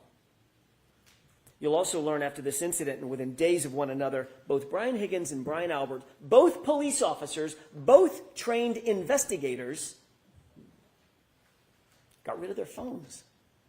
Both of them. And what else you'll learn Brian Albert got rid of? Shortly after this incident, Brian Albert got rid of his house, the whole thing. Just sold it. His childhood home, a home that had been in the Albert family for generations, he literally sold it mere months after this incident. Dog rehomed, phones destroyed, house sold. You'll learn that all these things happened shortly after the incident where John O'Keefe was found unresponsive and dying in Brian Albert's front lawn. And you'll also learn that Michael Proctor looked the other way. He did not investigate any of what I'm telling you. He pre-selected Karen Reed from the start. And he ignored everything and everyone else. Let's get back to what was happening with the others while Karen slept. What you'll learn during this trial is that Brian Albert's sister-in-law, you've heard her name before, Jennifer McCabe, she was at the waterfall that night, and she was over at the Alberts' house that evening as well. She left the after-hours gathering about 2 a.m., a little before 2 a.m., got home around 2 a.m., and you'll learn that according to the Commonwealth's own evidence from a forensic software program called Physical Analyzer made by Celebrite, it's considered the gold standard for forensic tools. You'll learn that a Google search was discovered on Jennifer McCabe's phone. A Google search that Michael Proctor and his investigators never revealed to us, but we found anyway. A Google search that was time-stamped, according to their own data, at 2:27 a.m., 5 minutes after that 2:22 a.m. call that Higgins and Albert denied having. And that Google search on Jennifer McCabe's phone read, "Hoslong to die in cold." Hoslong to die in cold. Now, she misspelled the first word. Hos is supposed to be how, but the meaning's the same. How long does it take to die in the cold? Time-stamped 2:27. And then that search was also noted by the same Celebrite program as having been deleted. The evidence will force you to ask, why is there a search on her phone?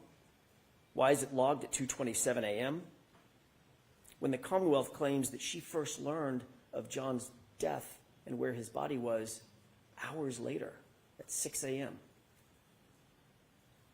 So what you'll learn is that while Karen slept, here's what was actually happening by some other very busy bees. 1:25 a.m., Brian Higgins makes an unexpected visit to Canton PD. 1:30 a.m., he makes a phone call that he later denies ever making. At 2:22 a.m., Brian Higgins and Brian Albert talk. They both deny and lie about having made that phone call. 2:27 a.m., 5 minutes later, a Google search appears on Jennifer McCabe's phone, "Hoslong to die in cold," hours before John's body was ever discovered. A Google search she denies making, and that she later, or at least it was later logged as deleted. Meanwhile, at 2:30 a.m., the plow driver confirms that O'Keefe's body was not on the lawn of Brian Albert's house, not at 2:30 in the morning. And at 3:30 in the morning, that area was obstructed by a Ford Edge like the one the Albert family liked to own. The evidence will show in the meantime, Karen dozed in and out of a fitful sleep for the rest of the night, only to awaken just before 5 a.m., and that's when she realized, in a panic, John had never come home. And you'll see, it wasn't like John to not come home. That morning, you'll see and hear evidence that Karen's emotions had morphed. It'd gone from frustration and anger, which you'll hear in the voicemails, to abject fear. Fear that something bad had happened. The evidence will establish by this time Karen was panic-stricken. She had a feeling something was very, very wrong. She was unable to get a hold of John. Karen went to go look for him.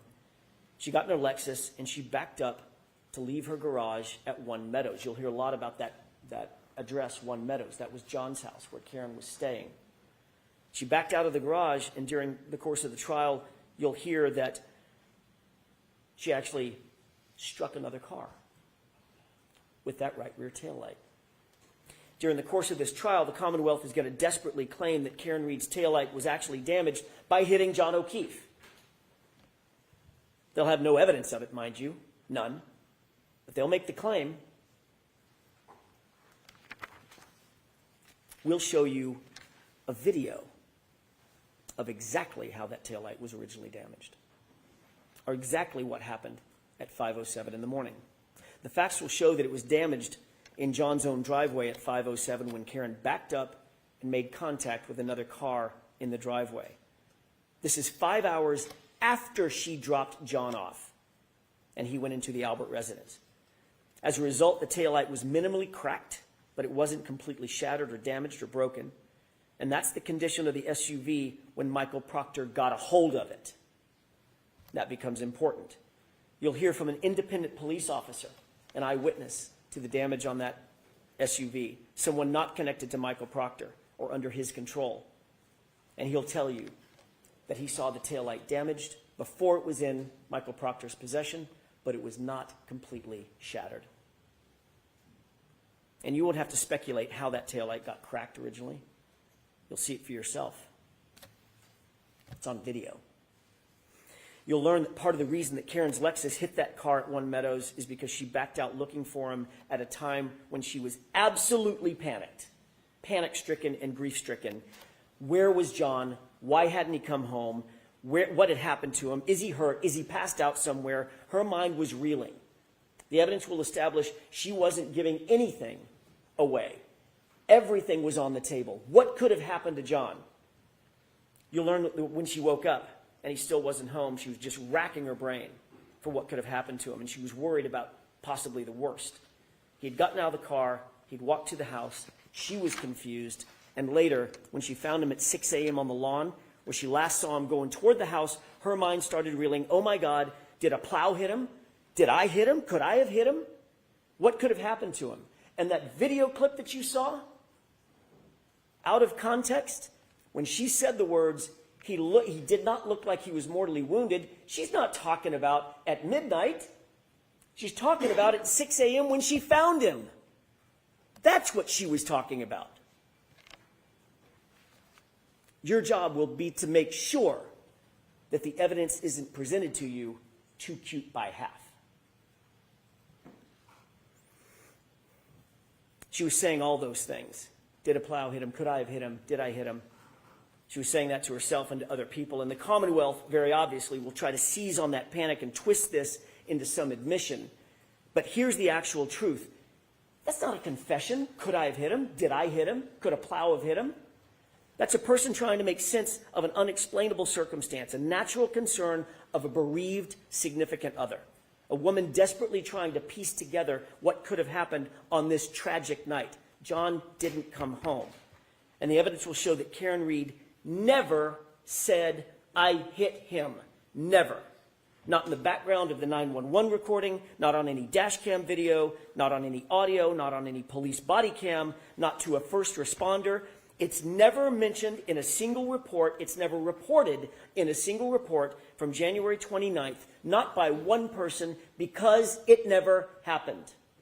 The evidence will show that there were at least 13 members of law enforcement or first responders and 2 civilian witnesses that were intently focused on what was happening at that scene. They were all over the lawn. They were all over Karen. Officer Sarath, Mullaney, Good, Lank, EMT Nuttall, Flamati, Kelly, Walsh, Woodbury, Whitley, Becker, Robery, McLaughlin, Carrie Roberts, Jennifer McCabe. They were all there, watching and listening. On January 29th, when John O'Keefe was found, not one first responder reported having heard Karen Reed say the words, I hit him. Not one. Not one civilian reported having heard Karen Reed say, I hit him. The facts will show that the first time this improved statement was ever claimed to have been made was some 24 hours later by a single EMT in an interview. Now listen to this. In an interview coordinated by a Canton police detective named Kevin Albert. Brian Albert's brother. And remember, Chris Albert, the other brother, is a board selectman to whom the Canton Police Department reports. And what's more, you'll learn that Katie McLaughlin, that's the EMT, that's the single EMT, the first person to have claimed to have heard this unrecorded and unreported statement, is years-long close personal friends with a young woman named Caitlin Albert. You heard that right. It's Brian Albert's daughter. During the course of this trial, you'll become familiar with and you'll realize that the Alberts are indeed a powerful and indeed an influential family. And that will mean something. You'll learn that there are other major problems with the prosecution's case. The evidence will establish that Michael Proctor himself, the lead investigator and architect of this entire case, has a long-standing and personal relationship with the Albert family. Yes, that same Albert family. His sister was close friends with Julie Albert. He personally sat at head tables at weddings, or at a head table at weddings with the Albert family. He entrusted the Alberts with babysitting his own children. You heard that correctly. And yet he was the lead detective assigned to investigate the circumstances of a Boston police officer laying dead on the Alberts' front lawn. That's not just bias, you'll learn. That's not just coincidence. That, folks, is corruption. And you'll see how far it went. Michael Proctor was alone with all the critical evidence in this case, alone with Karen Reed's phone, alone with John's phone, alone with video footage, alone with the taillight material, alone when he claimed to recover evidence from 34 Fairview. He wrote the search warrants. He transported the evidence. He secured it. He submitted it. He did it all. That's Michael Proctor. And he did it without any reasonable oversight. You'll see during the trial that he intentionally lied and fabricated evidence during the course of this investigation. He lied in reports, warrants, he lied under oath. He lied about the time that he actually secured Karen Reed's vehicle. Why? Why would he lie about that? The evidence will give you the answer. He lied because he did not want it revealed that he had access to that vehicle and he had access to that taillight before any taillight fragments were found at 34 Fairview. Appreciate that. He had access to the vehicle before a single piece of taillight material was ever found at the scene. You'll find that there were two searches. The first and second search found zero. Nothing. Nothing around John's body. Nothing in the street. Not one piece of taillight fragment. But once Michael Proctor had that SUV and had the taillight in his custody and control, suddenly items started magically showing up. And not just a few items. 46 pieces of bright red taillight laying in the snow, supposedly found in the exact same spot that was searched not once, but twice by independent officers. It came up with zero. To be clear, you'll learn that before Michael Proctor had access to that taillight, not a single piece was ever recovered at 34 Fairview. That will become vitally, vitally important.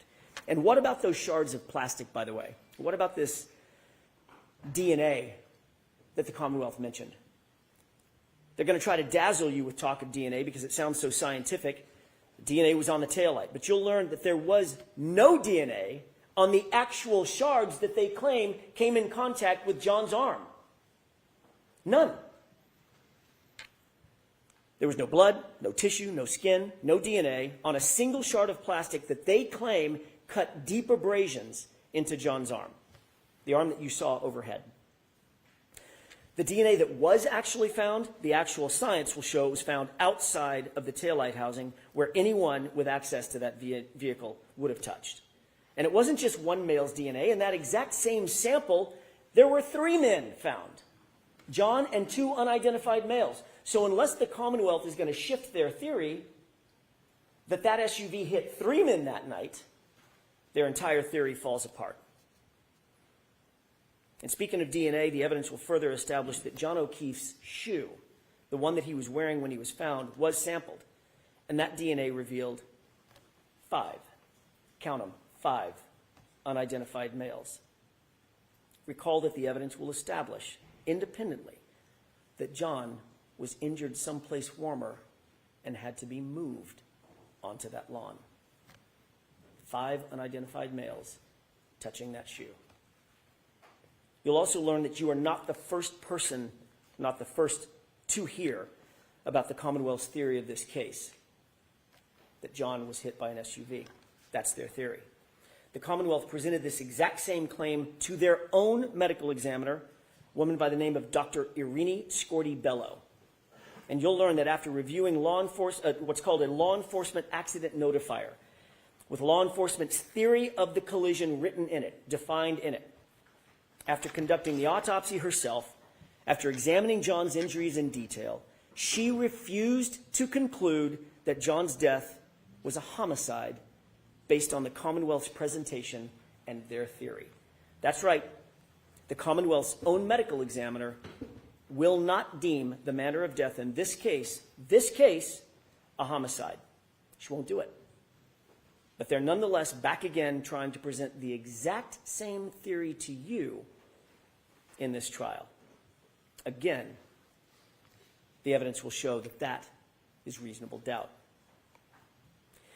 Throughout this trial, the Commonwealth will try to convince you of paranormal events, phones calling themselves, messages deleting themselves, Google searches made and then unmade, evidence magically appearing and evidence magically disappearing. But all that smoke and all those mirrors will not ever reach their burden. Because that's what this case is ultimately about. It's about the Commonwealth's burden of proof. You'll learn that during the trial, the Commonwealth bears the highest burden known to our justice system. They must prove every element of every charge beyond a reasonable doubt and to a moral certainty. And you'll learn that moral certainty means the highest level of certainty known in human affairs. It's not a small thing. They're not going to be able to do that.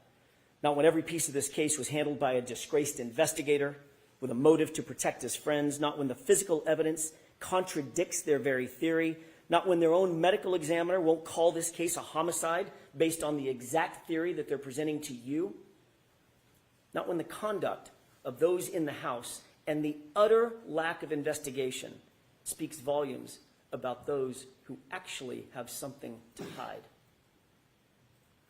By the end of this trial, you'll conclude that Karen Reed is not guilty of hitting John O'Keefe with her SUV. There was no collision. She's the victim of a botched and biased and corrupted investigation that was never about the truth, folks. It was about preserving loyalty. You'll find that this case is the very definition of reasonable doubt. And at the end of this trial, we'll ask you to return the only verdicts, all three of them, that are consistent with the evidence, the science, the truth, and justice. Not guilty, not guilty, not guilty. Thank you. Thank you, Mr. Jackson. Folks, why don't we take our morning recess? About 15 minutes. Court, please. First roll call, me. You are muted.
remain standing.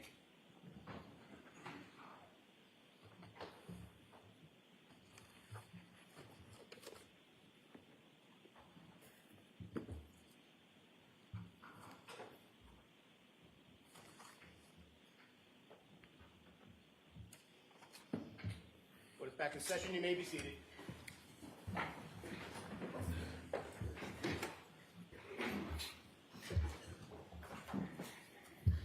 All right, Mr. Brennan, your first witness, please. Thank you, Your Honor. The Commonwealth calls Timothy Nuttall.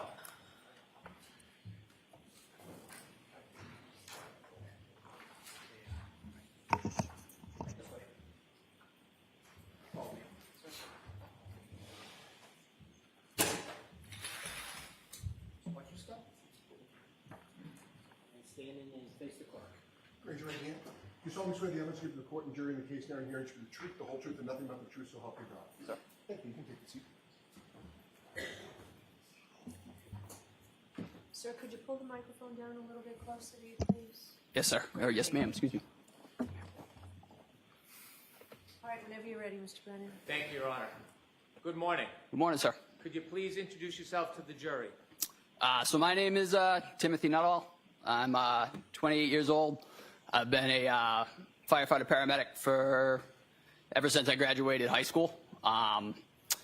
I graduated in 2015. I took my EMT class and got my certification while I was actually still in high school. From there, I moved on to the BLS transfer side of EMS. There's 911 EMS, and then there's transfer, which is basically back and forth from hospital to hospital. I was brand new and very young, so I started on the transfer side, kind of learning the job. I started primarily in the city of Chelsea, Everett, Malden, Somerville, up there. And then after a little while, I got my feet wet in the 911 side. So I was running BLS 911 in those cities as well. And then I progressed on to become a paramedic. So Why do you have such an interest in being a first responder at a young age? I kind of grew up in a first responder household. My father was a firefighter in a local town, so we spent kind of a significant amount of time at the station when he was on shift. It's just kind of how I grew up, kind of learning the ins and outs of public safety. That's just kind of how I came to be interested in the profession, and then I took it from there. So I want to take us back just a little bit. When you first became interested in training to be a first responder, did you share with us your first training was as an EMT? yes, sir. Can you share a little bit with the jury what that entails? So to become an EMT, there are two sides of EMS, and then there are two sides of providers. There's EMT basic, and then there's paramedic. To answer your question, sir, to start as an EMT, it's about a 4-month process.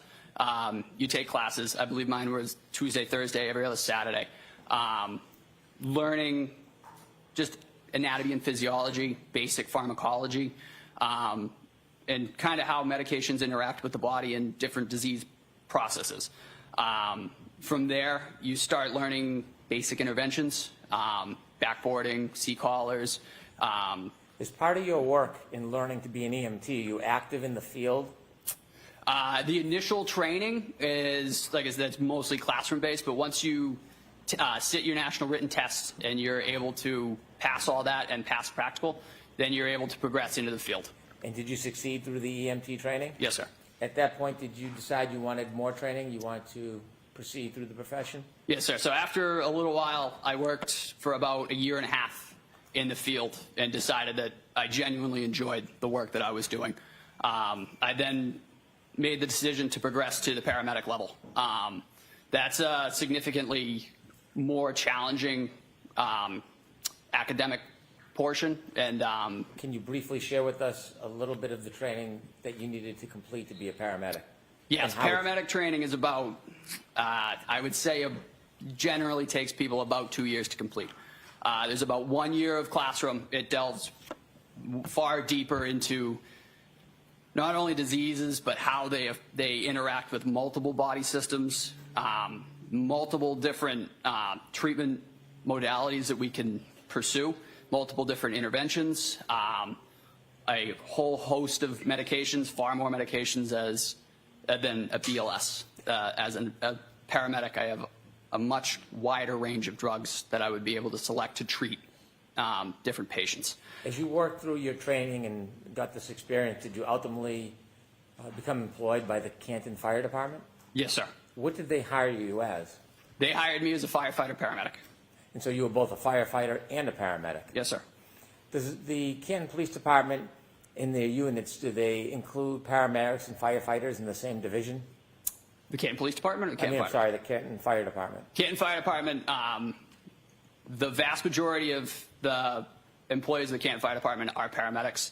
I believe there are I want to say 5 EMTs, but now as a requirement to remain employed by the Canton Fire Department, you have to become and maintain a paramedic certification. So when you would go to work as a firefighter or paramedic, was it always the same, or did you get assigned as a firefighter one night and a paramedic a different night? So we would cross-man trucks. We were always fire suppression personnel, but we were also cross-trained as paramedics. So, for example, if a fire call were to come in the town of Canton, and I was assigned to Ambulance 1 for the day, I would take all my equipment off Ambulance 1, and I would transfer it to Ladder 1, and then we would take Ladder 1 to the fire call and operate as fire suppression personnel. If a medical call were to come in, I'm assigned again to Ambulance 1, then we take on the role as EMS. I take my paramedic skills and put them to work in the town on Ambulance 1. Let me ask you one more background question about how the Canton Fire Department works. When there's a call, an emergency call, is an ambulance sent with other vehicles or alone to the call? Yes, sir. It's typically an engine, the engine of that district, and the ambulance of that district. Depending on call volume, that can change. But if all is not to use the word quiet, it's kind of a taboo word, but if all is everybody's in quarters, and there's a dispatch in District 1, it'll be Canton Engine 3 and Canton Ambulance 1, and they go as a unit together. Mr. Nuttall, I want you to take us back, if you would, to the early morning hours of January 22nd, 2022. I want you to bring us a little bit before 6 a.m. Do you remember what you were doing? Yes, sir. So that particular morning, I arrived at work earlier than I normally do. There was inclement weather that morning, so I left earlier than normal just to get in before the roadways got particularly difficult to travel, and to relieve anybody that may need to get out if they needed to get home before the roads got particularly bad. I arrived just before 6 a.m. I was walking in. I was assigned to Ambulance 1 for that oncoming 24. I was scheduled to be there at 8 a.m. Could you share with us a little bit about how the weather was as you arrived around 6 a.m.? It wasn't great. I was driving. It's about a 35-minute ride for me to get to Canton. The roads were starting to get. They weren't great. They had been treated, but they weren't pristine. The wind was starting to pick up. The snow was starting to come down a little heavier, which is the reason that I left at the time I did. And so I may have misspoke. January 29th, 2022, that morning, around 6:04, did you hear a tone or did you hear an alarm? So the tones went off right as I entered the building. Tell us what a tone is. So the tone is the emergency alert tone. In the town of Canton, we have 3. We have 1 for fire, we have 1 for investigation, and we have 1 for EMS. The EMS tones went off and the lights came on. Whenever the tones go off, the lights come on as well. I was just walking into the building when the tones went off and the lights came on. And is there information that accompanies the tone, information about the call that needs response? Yes. So after the tones had cleared, there's an overhead dispatch, which is our dispatch center, communicates to us before we get in the trucks and on the air responding. Basic nature of the call. In that particular instance, we were dispatched to an unresponsive male in a snowbank with no real further information to follow up on. So what do you do? So as I said, I arrived pretty early that morning. But hearing that dispatch and that nature of the call, those typically tend to be more involved, both personnel-wise and work-wise. The crew that was working that morning was getting on the truck, and it was firefighter paramedic Anthony Flamati and firefighter EMT Matt Kelly. Matt Kelly has since become a paramedic, but at the time he was an EMT. So off the bat, that crew, not to say that they were at a disadvantage, but paramedic Flamati was the only paramedic on that So ambulance. what did you do? So I made the decision. I checked with the shift commander, and I jumped on ambulance 1 to just give a second set of hands as being a paramedic myself, just being able to hopefully help if there was any advanced interventions that needed to be done or needed to be performed. What And happened? just a second set of hands. What happens next? So I got in the back of the truck. I was actually still in civilian clothing at the time because I had just walked in the door. So I got in the back of ambulance 1 in the patient compartment. The other 2 gentlemen were up front driving to the scene. I actually had to don my turnout gear because, again, I was in civilian clothing. I wasn't quite ready to go. So I had to put all my structural turnout gear on and then my can fire jacket. Once I was sufficiently dressed for the call, I started prepping all the gear that we might need for a call such as that, for an unresponsive male in the snow. In this case, it was our first in bag, our airway bag, and our cardiac monitor. Everything was all together. They were all in 3 separate bags. But on the way there, I just got in. I didn't know how their night had gone, so I just took a real quick look at everything just to make sure everything was there, and everything was exactly how it needed to be. So I was able to just grab all 3 bags, put them on my person, and get ready to, so as soon as the ambulance was on scene, just step off and go to work. Not knowing much information about what you're going to confront, what goes through your mind as you prepare before you get off the ambulance? Just basic scenarios. I mean, again, unresponsive male in the snow could mean several things. Not having much to go off on the dispatch was, it left much to be desired in terms of what we might need. So in gathering all the equipment together, it can kind of cover all the major bases, if you will, in terms of what we were expecting to meet once we got on scene. How was your focus before you get off the ambulance? I was ready to go. A dispatch like that, any unresponsive male in the snow, it can kind of up the level because you just don't know what you're walking into. You know, it could be anything. In the back of the ambulance, you can't see outside. Could you tell anything about the weather conditions based on the way the ambulance was moving? Again, being in the back, as you noted, it just seemed to be taking a little bit longer than normal. I really had no visibility at all. Like I said, I was in the patient compartment. It's very limited visibility in the back, and it's limited visibility. There's like a peephole that's maybe 1.5 feet by 1.5 feet to kind of peek up front. But again, I was so busy getting everything together, I really didn't notice. But I did note it took a little bit longer. We were going not slow, but we were going cautiously. When the ambulance finally stopped and the doors open, tell the jury what you see. So as I mentioned, I had the 2 bags and the cardiac monitor, so 3 pieces of equipment with me. And I stepped out of the back of the side of the truck. There's a back compartment, or a back door, and a side door. I stepped out of the side door. And I immediately noted the wind had picked up and the snow seemed to be heavier. And I could hear like a distant screaming off in the distance. Wasn't exactly sure where it was coming from. What was the visibility like? It wasn't great. It was still dark out. The sun had not come up yet. The snow was coming down, as I said, heavily. And it wasn't great all around. Was it cold? It was cold. Yes, sir. And so when you hear the screams, what do you do next?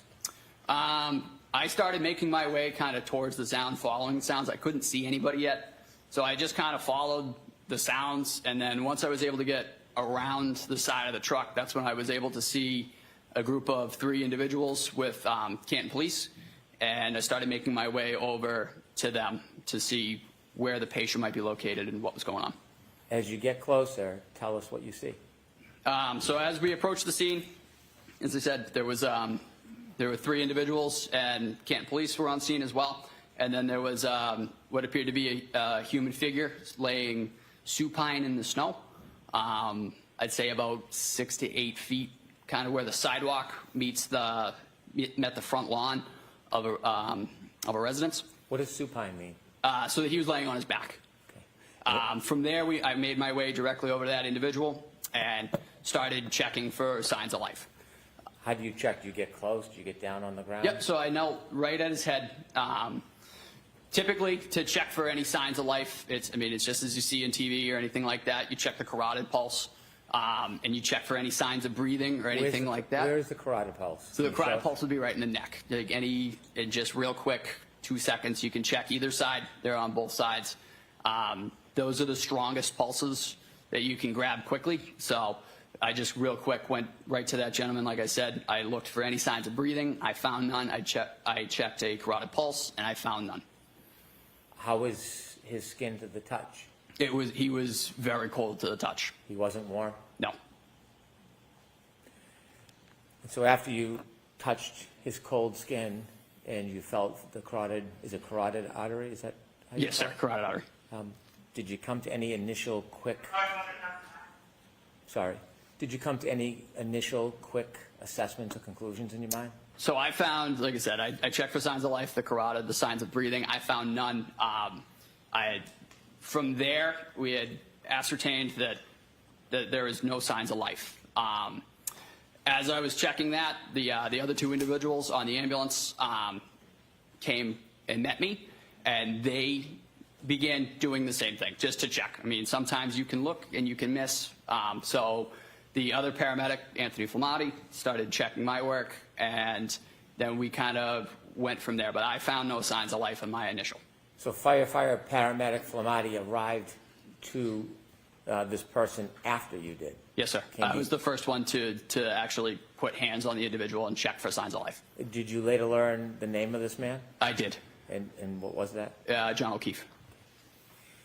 After you found no signs of life for John O'Keefe, did you get up and go to speak to anybody? I did. So as being a second set of hands on the call, it's really not my call, like in terms of treatment modalities and how we want to progress. So after I found no signs of life, I kind of got up to kind of look around real quick. I went over to the individuals, the 3 individuals that were there, and just said, hey, I just have found no signs of life.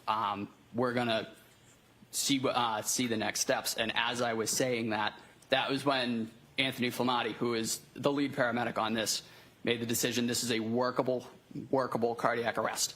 Let me ask you 2 questions. The first is, as a paramedic firefighter, are there times when you're the lead paramedic on a call? Yes, sir. And so it changes call by call, but this one was firefighter or paramedic Flamati's lead? Correct. He was the lead paramedic on this call. There are other times when you're the lead and firefighter or paramedic Flamati is on your crew and you lead? Yes, sir. So we typically switch off. We'll do one, and then once my rotation is complete, we'll do the next one. So it's patient for patient, typically. When firefighter paramedic Flamati called you back and said it was a workable situation, can you explain to the jury what that means? Yes. So in medicine, there is a term that is you're not dead until you're warm and dead. Meaning your core temperature, your core body temperature has to be within normal limits for it to be considered a futile attempt at resuscitation.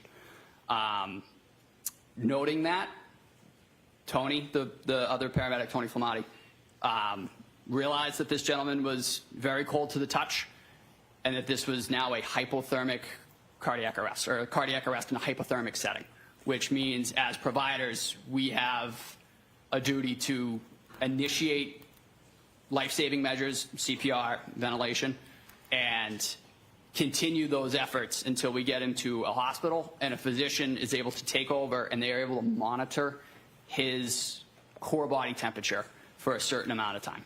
I want to ask you about a term you used. You said a hypothermic situation. As a firefighter paramedic treating a patient at the scene, you're not diagnosing hypothermia, are you? No, sir. So you're not making a medical diagnosis. You're just saying it's a hypothermic situation because of Why? Just because of the conditions, he was extremely cold to the touch, and he was in the elements. We didn't know how long, so taking the fact that he is extremely cold to the touch and he had been outside for an unknown amount of time, that quantifies it to us as a hypothermic arrest or a cardiac arrest in a hypothermic setting. Is there anything about Mr. O'Keefe's fingers or hands or his face that gave you any indication if he had been there just recently or had been there for a while? His fingers were quite cold. They were not well perfused at all. They were very, very. Mean? I don't know. What does not perfused mean? Sorry, there did not appear to have been any blood flow at all. Just because he was, again, presumably being outside, his fingers were very, very white. They were very stiff, which can be signs of hypothermia and frostbite. And again, touching the neck. So typically, when you get cold, you kind of work back from your extremities in. So again, I noted his fingers were quite cold, but also when I checked his carotid, his neck felt quite cold as well. That just kind of tipped us back further down the road of a hypothermic cardiac arrest. I see. When firefighter Flamade called you back, Yep. Where did you go exactly? So when I was told that this is what we're doing, I turned around and I went right back to where I previously knelt, which was right at Mr. O'Keefe's head. And then I took over the ventilation aspect of a cardiac arrest. So I was in charge of the airway. So I began giving him positive pressure ventilations with a bag valve mask, which is just a glorified balloon that you can push oxygen through and down into your respiratory tract to get oxygen moving. While I was doing that, I believe firefighter EMT Kelly had begun CPR. So is this fair to say it's a team effort? Yes, sir. A coordinated effort? Very much so. And depending on where you're placed, whether in the back of the ambulance or driving or leading, does everybody have an important role to play? Yes. Yeah, we work in conjunction with each other. Typically, the most well-defined roles in a cardiac arrest in EMS is your airway monitor, which was myself in this situation, and then your cardiac and medication administration, which is, that would be Anthony Flamati, that would be Tony. Just because of my position at the head, I just took over the ventilation aspect, and that was where I remained throughout the call. You said you went back to try to help Mr. O'Keefe, and you were giving, helping at the airway. Do you have to actually get on the ground to do that? Yes, sir. I was kneeling at his head. While you were kneeling at his head, well, let me ask you a more of a background question. Is it helpful to get information about the history of the person when you're trying to treat them when you happen upon a scene and you don't know the history? Yes, sir, very much. Getting information on medications, history, and allergies is our top priorities in any call, not even this call, just really any your run-of-the-mill fall or chest pain. That's typically the first questions that we ask. What medications are you on? What medical history do you have? And do you have any allergies? The medical history is important because if you've had heart attacks in the past, or just using a generalized example, if you've had heart attacks in the past, does this feel like a previous heart attack? Kind of gives us something to go off of. As you were kneeling, I want you to take us to that moment. As you're kneeling, trying to help Mr. O'Keefe, did you have a chance at any point to look up? I did. And when you looked up when you were trying to help Mr. O'Keefe, can you tell us who you saw? I saw a middle-aged middle-aged female with blood on her face. And real quick, as I was in the process of providing ventilations, I said, do you know this person? The person that you looked up and saw that was standing over you with blood on her face, do you recognize that person in this courtroom? Yes, sir. With the court's permission, sir, could you point out that person that you looked up and saw? In between Mr. Jackson or next to Mr. Jackson. I see. And when you looked up and saw that person and asked about any background, what did she say to you? I hit him, I hit him, I hit him. How clearly do you remember her words saying to you, I hit him, I hit him, I hit him? I remember it very distinctly. You've been to a lot of calls over the years and since. Yes, sir. Would you say hundreds or thousands? Thousands. Do you remember all of them? I remember aspects of various calls, but not all of them, no. Do some stand out more than others? Yes, sir. Did this particular moment stand out more as compared to your typical or most calls that you've been to? It did, just because of the setting. I mean, it was the weather, it was the unknown factors, and it was the attempting to try and get information and not really being able to glean anything from that. After the defendant said to you, I hit him, I hit him, I hit him, did you ask any follow-up questions? I really didn't get a chance to, because following that, the individual just kind of walked away, or just kind of went in a different direction. I wasn't able to ask any follow-up questions. Have you ever received any police training? No, sir. Are you a police officer? No, sir. When you're helping a patient, do you have any interest in detective work? No, sir. Do you have any interest in investigating potential crimes? At that time, in this particular instance, because I was at the airway, that is a pretty critical aspect of a cardiac arrest. I was stuck there. I couldn't get up and kind of follow up on that at all. I was there doing that ventilation. Is it your job to investigate cases or simply to get information to help treatment? Just the information. When you go out as a firefighter paramedic, do you have a purposeful cause? Yes, sir. And what is that? To save lives. And is that your only focus? In this instance, it was attempting to restore circulation and breathing. At some point with your colleagues, did you lift Mr. O'Keefe from the ground? We did. When you lift him, what do you put him on? So we put him on, it's called a scoop stretcher. It's basically just a hard plastic moving device with some seatbelts on it, just to get the patient up and onto the stretcher, and then from there we can move from the stretcher to the ambulance. After you lift him to the stretcher, tell us what happens next. So we put Mr. O'Keefe on the scoop stretcher, and we were able to get him onto the stretcher itself and then off to the ambulance. From there, I maintained my role as the airway individual on this call. So we made our way to the ambulance. I got in the tech seat, which is directly behind where the stretcher locks in, so I had access to the airway again. I was continuing to provide positive pressure ventilations to Mr. O'Keefe, and we had put in an OPA as well, which is just a plastic hook, if you will. It just keeps the tongue from falling back into the airway, so we can continue to provide positive pressure ventilations. Once we got him in the truck and we continued that effort, we set up a suction system, and we prepared to intubate Mr. O'Keefe. We prepared a suction system just because as I was ventilating outside of the ambulance, there were some secretions in the airway that I could see, and you could kind of hear it as you go to squeeze in breaths into the individual. You can kind of hear the secretions kind of getting like bubbly and stuff like that. So we knew we were going to need to suction him. So we got him in the truck. We really quickly suctioned him, and then we were able to intubate him successfully to definitively give him an advanced airway and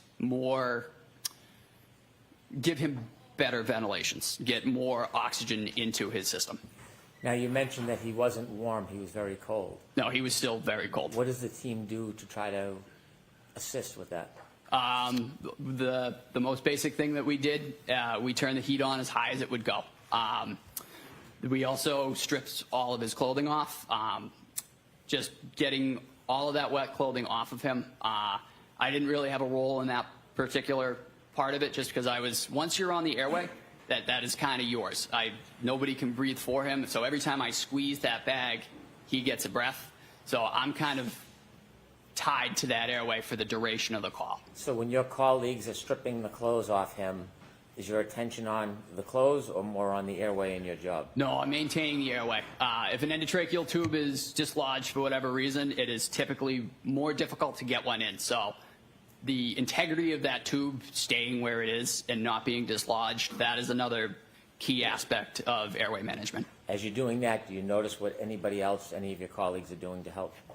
Like I said, They were working on clothing removal. I believe they were also getting intravenous and intraosseous access on this individual to begin medication administration. But again, I was quite focused on that airway, just making sure that it was maintained and we didn't lose any tube. We didn't lose any end-tidal CO2, which is just another monitoring device that we use to confirm that that tube is in place. How quickly do you get to leave the scene and start moving towards the hospital? I honestly couldn't give you an accurate estimate. It didn't seem to be out of the ordinary realm, though. We were able to move within the flow. In addition to Mr. Keefe being very cold, did you notice any other injuries on him? So I noted that he had a hematoma right above his right eye. Could you explain to us what that is? Yep, it's just, for lack of a better term, it's just a big egg. He had a pretty good bump over his eye. And you said his right eye. Yes, sir. Did you know how that hematoma was caused? No, sir. No idea? No. In addition to the hematoma above his right eye, what other injuries did you see? There were also several scratches on his right arm, just below his shoulder and traveling down his right humerus. They terminated right about his right elbow, just above it. Those scratches, have you also described them as abrasions? Yes, sir. Is there any difference in your mind, difference between scratches and abrasions? Nope. These were they were deep and they were not bleeding, but they were notably deep. Did you ever describe it as furrows? I did. And in describing those scratches, do you have any idea how they were caused? No, sir. Okay.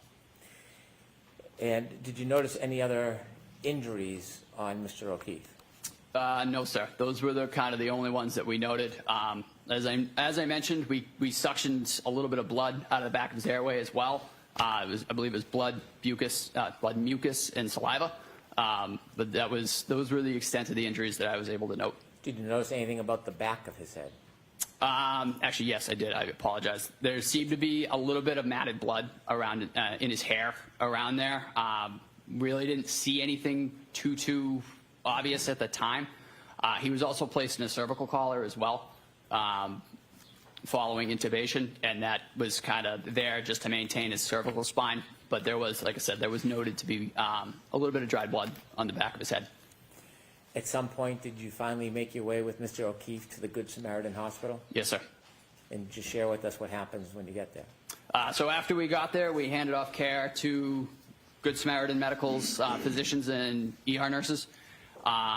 We were able to give a report to the physician of just basic what we've done, what we've given for medications, in my case, what he was intubated with, and how he was being ventilated, how well he was being ventilated, and any other further pertinent information. Typically, we noted that Tony was the lead paramedic, so that is typically his. He kind of holds the room for a minute when we get in there and gives a big rundown, and then we back off and let Good Samaritan take over. Okay. When the defendant told you that she hit him, did that have any significance to you? No, sir. Did it reconcile with the injuries that you saw before you that Mr. O'Keefe was suffering from? No, sir. And so at that point, was that information insignificant in perspective of your care? Objection. Sustained. Okay. What role did that information play in your care after the defendant told you she hit him? How did that contribute or not contribute to what you were doing? It really didn't help at the time. Again, I wasn't able to chase anything down from that. I just kind of took it, noted it, and moved on with my aspect of the cardiac arrest. Okay.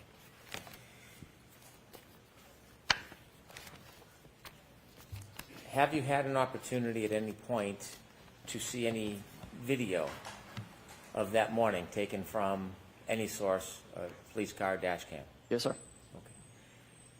Your Honor, I'd like to introduce a video stream. Okay. So this will be in evidence. There are agreements with some of the evidence already? I believe there's no objection, but I don't want to speak for the defense. There's no objection. Okay, thank you. Yes, you can show it. And for the record, if I may note, this is Cruiser 683 Stream 2. I'm sorry. It is Cruiser 683 Stream 2. I'm going to ask to play a portion of it that's relevant to Mr. Nuttall Ms. Gillum, if you would please move to 6:11 a.m.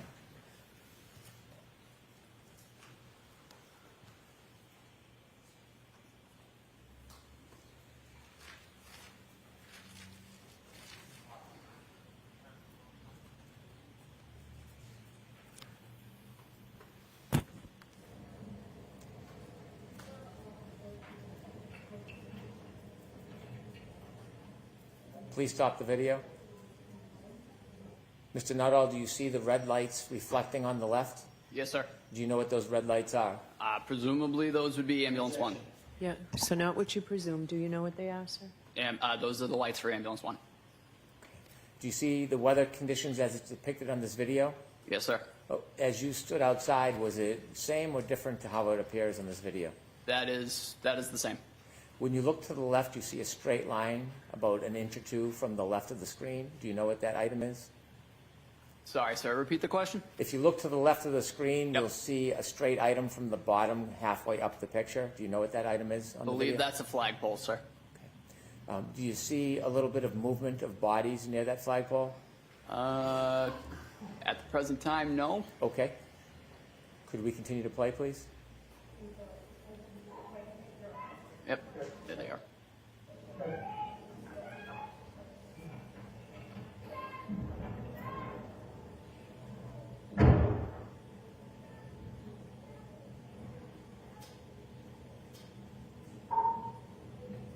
Could you stop, please? Did you see the first person in line now behind the person with in front of the person with the blue hat? I'm sorry, sir. Could you back it up like 10 seconds? Certainly.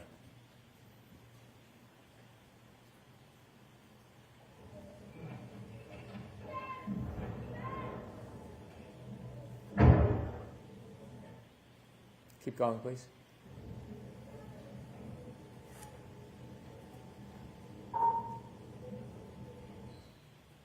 Do you know who that person is? I believe that's me, sir. Okay. Could you please continue? Is this your first assessment? Yes, sir. This is ascertaining any signs of life or breathing. Is that you approaching? Yes, sir.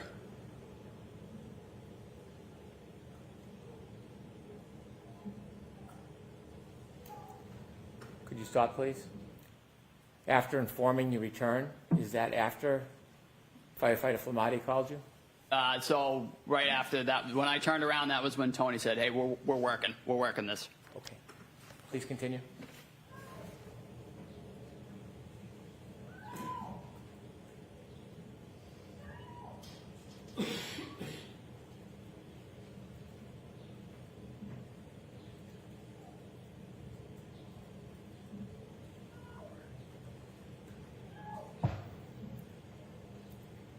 Stop, please. And do you see a person come over to where you are? Yes, sir. Is it at that point or another moment when the defendant said, "I hit him, I hit him, I hit him"? It was right there, sir. Could you continue, please?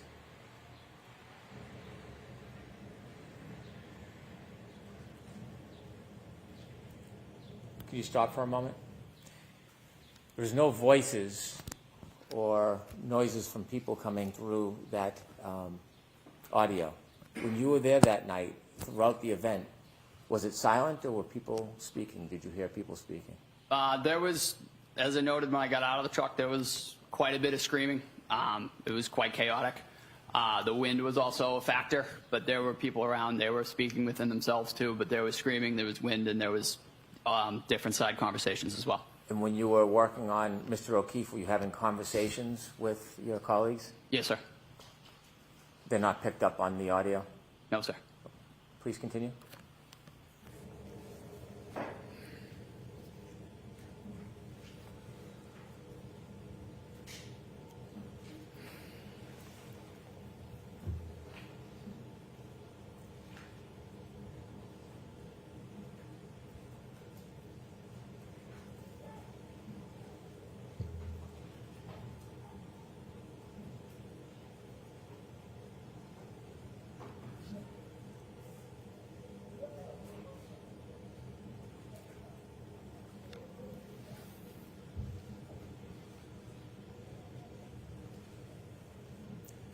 Sir, are you still at the flagpole?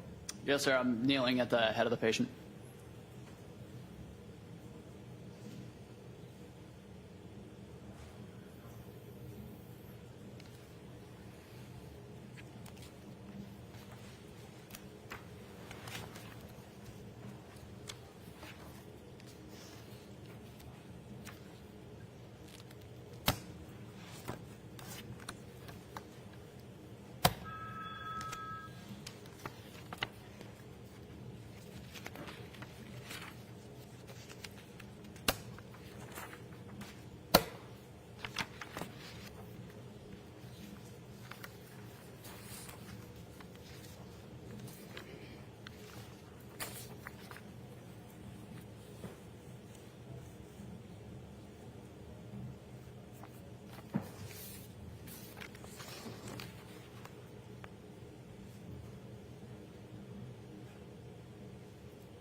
Are you included in that group of first responders? I am not, sir. I have actually exited to the side with the bags. I believe I'm entering the ambulance at this point.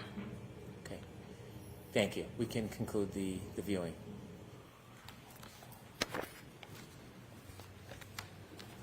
With the court's permission, I'd like to approach and show a few exhibits to Mr. Nuttall. They've been shown to the defense. Yes. Thank you. May I approach? Yes. Thank you.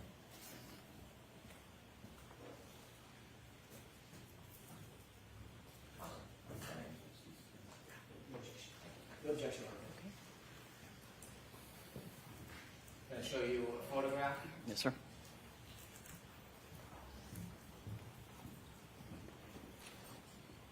Sir, do you recognize what's in that photograph? Yes, sir. Those are the scratches on Mr. O'Keefe's arm. Does that appear the same as when you saw his arm that morning, or is there any differences? And if there's any differences, can you share them with us? That appears how they were to me at the time of the incident. Okay. May I approach again, Your Honor? Yes. I'd like to introduce this as an exhibit, please. Okay. Awesome. I'm going to hand you a... Hold on. I'm sorry.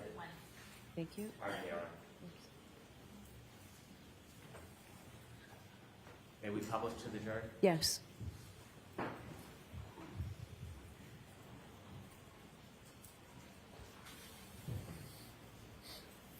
Is that the photograph you just identified on the screen? Yes, sir.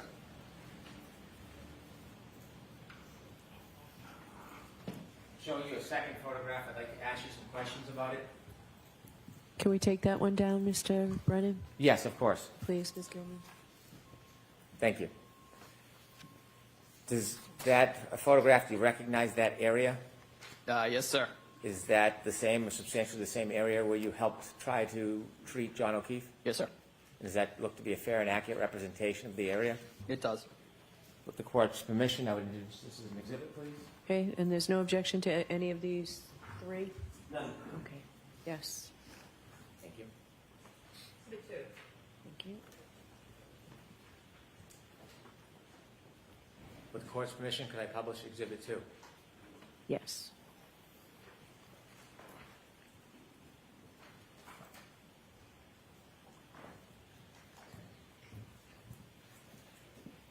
And sir, that's what you recognize as the area where you were helping to treat John O'Keefe. Yes, sir. I've left one last photograph in front of you. Yes, sir. And do you recognize that? I do. Tell us about any differences between when you were there and what you see in that photograph. The street appears to be plowed. There's bare pavement. The weather conditions are significantly better. It is also daytime. If we could take down that exhibit 2, Ms. Gilman. May I approach, Your Honor? Yes. I would move to introduce this as exhibit 3. All right.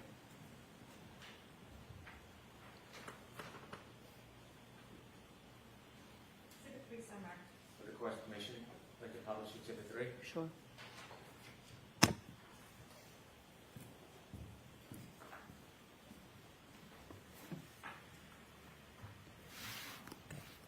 Is that the photo you just identified?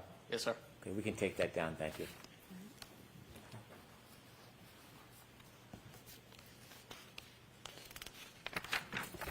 Thank you, sir. I have no further questions, Your Honor. All right. Jackson?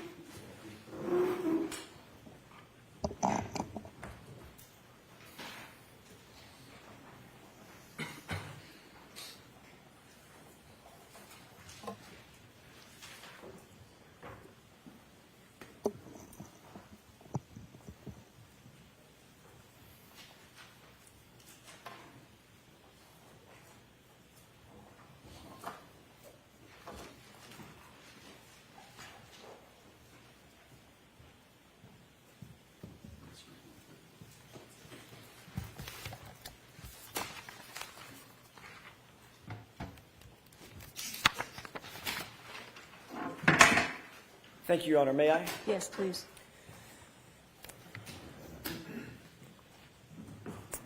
Good morning, good afternoon, Firefighter Nuttall. Good afternoon, sir. Nice to see you again. You as well.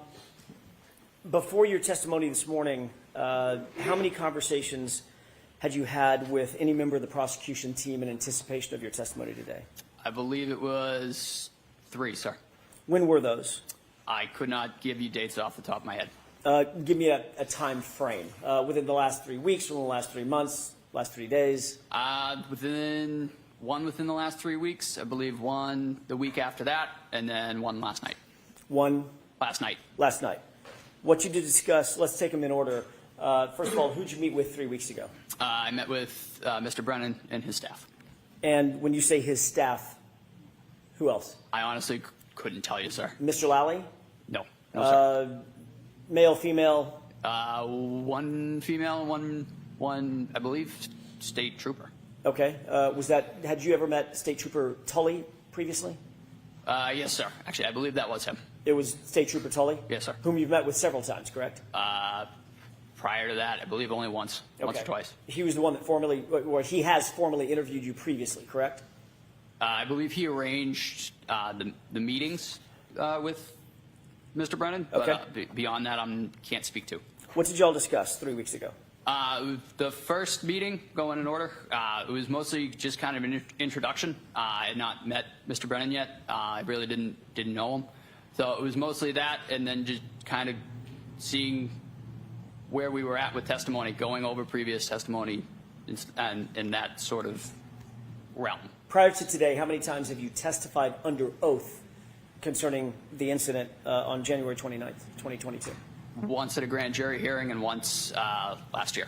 All right. As a matter of fact, last year in this courtroom. Yes, sir. Okay. Did you look over your testimony at the grand jury 3 weeks ago during that meeting? No, sir. What about the testimony from last year? We did go over the testimony from last year. Yes, sir. Were there any issues that Mr. Brennan or anybody else in that meeting brought up concerning any of your testimony? There was just a question of how many times the I hit him came up. It was 3 times. And were you advised that that's not what you said at your testimony last year? Said it No, was sir. 2 times? What was that? You said it was 2 times last year? I honestly can't recall, sir. Okay. But you just saw that, or you just read that and went over that 3 weeks ago. I believe so, sir, yeah. But you can't remember, as you sit here today, just 3 weeks ago, what y'all discussed in terms of how many times you previously testified that you heard the phrase, I hit him. So previously testified possibly to 2, but it was 3. Okay. Your memory is clearer now than it was, for instance, a year ago when you testified. Repeat that? Sure. Your memory is clearer now, as you sit here, that it was 3 times you heard that, than it was a year ago when you testified that it was 2 times. Yes, sir. Okay. Does your memory get better with time generally? Your memory. I'm not talking about the royal you. I'm talking about you. In certain settings, I mean, there are certain things about different aspects that I recall better than others. Okay. And does your memory tend to get better, or does it fade over time? That's my question. It can fade over time, but it depends on the context. But in this case, you're telling this jury that your memory is better now than it was a year ago when you testified about the exact same circumstance, correct? Yes, sir. Okay. You then met about a week after that, which would be 2 weeks ago. Yes, sir. Who'd you meet with then? The same group. And what did you discuss at that meeting? Again, just prior testimony, and that was really the gist of it. And tell me the specifics of the prior testimony that you... Again, it was the how many times we had talked about saying I hit him. Again, it was 3 times, and then there was also the video that was just played for me. If I'll take the video in just a second. If y'all had met 3 weeks ago and you indicated to Mr. Brennan that it was actually 3 times, not 2 times that you heard the I hit him, why did you need to discuss it again a week later to verify the 3 times versus 2 times? I'm not sure, sir. That was just the way that the conversation went. And I just, again, repeated what I said and what I remember from that morning. Well, tell me about that conversation. Did Mr. Brennan say anything like, well, are you really sure that she said it 3 times? It was that morning what was said to you. And I said, I hit him. That was how it went that morning, and that was how I remember it. Okay. And did Mr. Brennan say, well, that's not consistent with how you've testified previously concerning the number of times you heard the I hit him phrase? Yes, sir. He did say that. He wanted to, he acknowledged that I had said it twice. However, again, as I mentioned, it was said 3 times to me. So now you do remember last year that you only said you only said that it was repeated twice. One more Correct? time, sir. So now you do recall that last year when you testified, it was inconsistent with how you're testifying today. Let me put it that way. Correct? I believe I said I hit him twice on the stand last year. Right. And if you're saying I hit him 3 times instead of twice, that, firefighter Nuttall, is inconsistent with your testimony today, correct? You Yes, agree sir. with that? But that is how it went that morning, though, sir. Okay, that's not my question. Let me see if I can do it again. So I'm asking you, if you testified last year Yes, sir. that you heard the phrase twice, and now a year goes by and you're testifying in front of this jury this year that you heard it 3 times, those 2 statements are inconsistent with one another, correct? Yes, sir. Okay. Did you talk at the meeting 2 weeks ago about any other inconsistencies with your testimony? Not to my knowledge, sir. Well, you were there, and you No. say not to my knowledge, meaning, No, sir. We did not. okay. So it was just about the number of times that you heard the phrase, I hit him, correct? Yes, sir. All right. You cleared that up in the 2 meetings, 3 weeks ago and 2 weeks ago. What did you talk about last night? Mostly just making sure that everything was as it had been. I mean, and by that, I mean, it was 3 times, and that we were continuously making sure that everything was the way that it had happened that morning. Everything was the way that Mr. Brennan wanted it to be. No, sir. The way that it was in, I remember it, and I recall it happening. Okay, so he asked you 3 weeks ago about how many times you heard that phrase. Yes, sir. You changed your testimony at that time and said it was 3 times instead of 2 times. We agree on that, correct? Yes, sir. Then he called you a week later, or met with you a week later, and again reiterated, making sure you stick with that testimony that it's 3 times, not 2 times, correct? Yes, sir. And then last night he called you just to make sure one more time you're going to stick with that testimony that it was 3 times, not 2 times, correct? Yes, sir. Hold on just a second. May I have just a moment, Your Honor? Yes.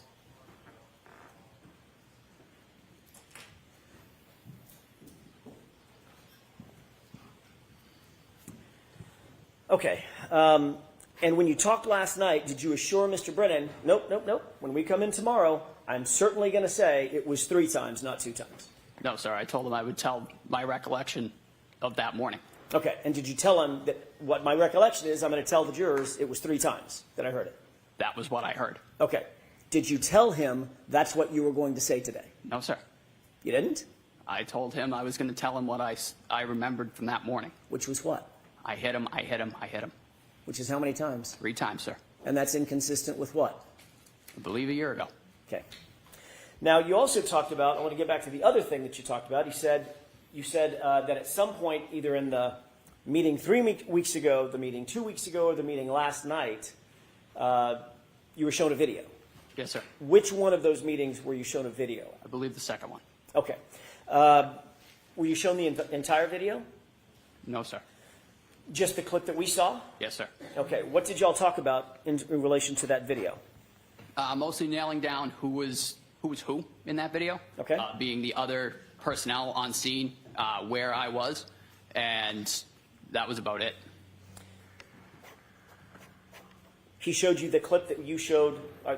He showed you the clip that you've just seen on direct examination, correct? Yes, sir. Did you tell him where you were? Yes, sir.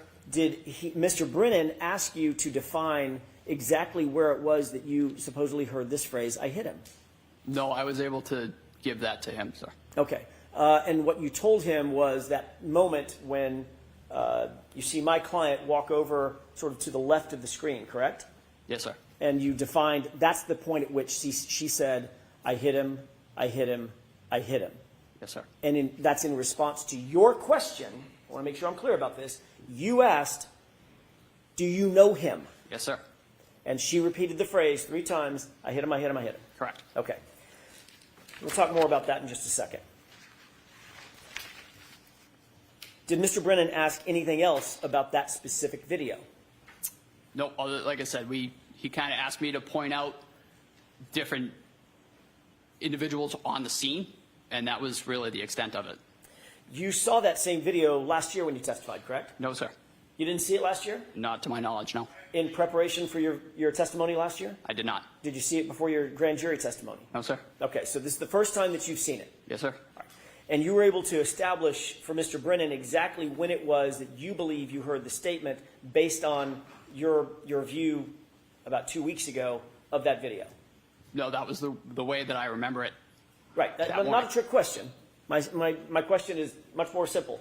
You were able to establish after been 3.5 years now, exactly where you were and where Miss Reed was and who else was around at the time that you believe you heard those 3 statements in order. I hit him, I hit him, I hit him. Yes, sir. Okay.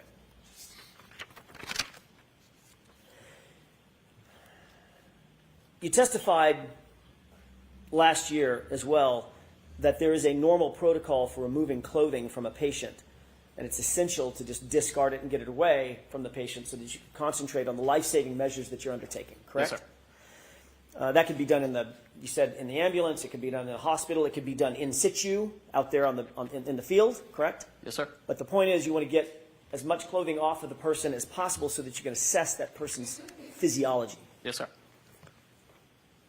There's not really a lot of care taken to preserve the clothing from an evidentiary standpoint, in your view, correct? And we're trained to try and, just to take example of a shooting, try not to cut through the entrance wound of the clothing. Fair enough, fair enough. I mean, when you're literally trying to save someone's life, your job is to get the clothing off and get it out of the way. Yes, sir. You're not sticking it in an evidence bag and sealing the evidence bag, things of that nature. No, sir. So it might end up on the ground. Yes. Right? Might end up with some debris on it. Yep. Might end up on the floor of the ambulance. Yes, sir. Could end up in the floor of the hospital, or on the floor of the hospital. Is that right? Yes, sir. Okay. And if it's tossed in the floor of the ambulance, the clothing may well pick up debris from the ambulance. Oh, yeah. Yes, sir. Or the debris from the floor of the hospital or wherever. Is that yes? Yes, sir. Okay. You testified previously at the grand jury in April of 2022, correct? Yes, sir. I believe so, sir. Okay. So this happened in January of 2022, that same year in the springtime. You testified at a grand jury, April 20th, I think it was. Yes, sir. Does that sound right? Yes. Okay, I want to take you back to that testimony for a second. You testified at that hearing that Mr. O'Keefe was, quote, dressed appropriately for the weather. You remember that? Yes, sir. All right. It was obviously well below freezing at that time. Yes. That night that you responded. It was. We've just seen the video. It looks cold as hell, right? It was chilly. All right. The wind was howling. Yep. It was snowing. Is that right? Yes, sir. And you testified that John O'Keefe, quote, had a heavy coat on and possibly 2 other layers of clothing. Yes, sir. In April 2024, you reiterated your very specific memory of and you even called it a puffy heavy coat that he was wearing, which was then removed so that you could assess his injuries, correct? Yes, sir. All right. Not to get too colloquial, but a puffy coat is like, it's got down and stuff in it, right? Correct. Looks kind of like Stay Puft Marshmallow Man, right? Yes, sir. Okay. Pretty distinctive article of clothing. Yep. And you testified last year that Mr. O'Keefe was wearing that clothing, which you had to remove, or somebody had to remove, in order for him to be properly assessed. I did testify that way, yes, sir. Okay. And you mentioned that your memory of that big, heavy winter coat was as clear as your memory of other specifics in this case, correct? Yes, sir. I asked you that exact question, didn't I? You did. And I said, your memory of him having that big, puffy coat on, which stood out in your mind, was just as clear as the other specifics that you've testified to about the case. Yes, sir. About that night. And turns out you were completely wrong about his clothing, correct? Correct. Matter of fact, he wasn't wearing a coat at all. No, sir. He wasn't wearing a winter coat, correct? Nope. He wasn't wearing a heavy winter coat, correct? Correct. And he wasn't wearing a puffy, heavy winter coat. He was not. Yet you testified that he was wearing all of that, and that was clear in your mind at the time. Yes, sir.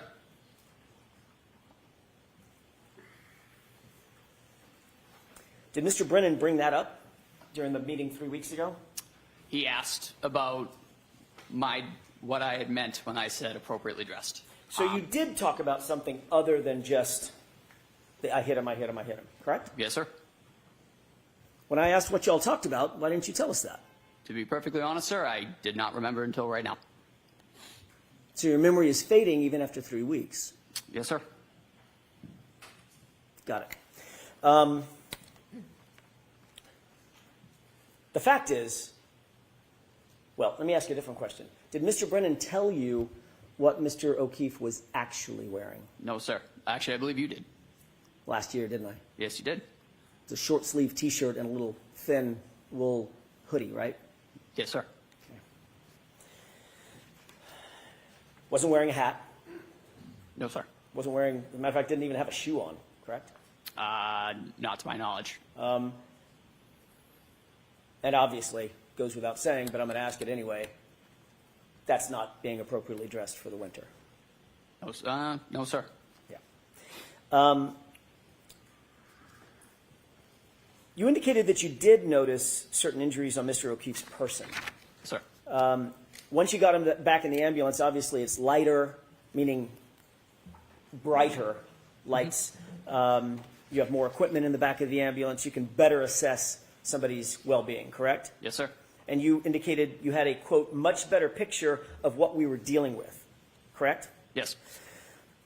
You noticed once in the back of the ambulance that he had trauma to the right side of his head. Correct. And as a matter of fact, when you were pointing at it, I'm doing that on purpose because you pointed to the right side of your sort of forehead above your right eyebrow, correct? Yes, sir. Okay.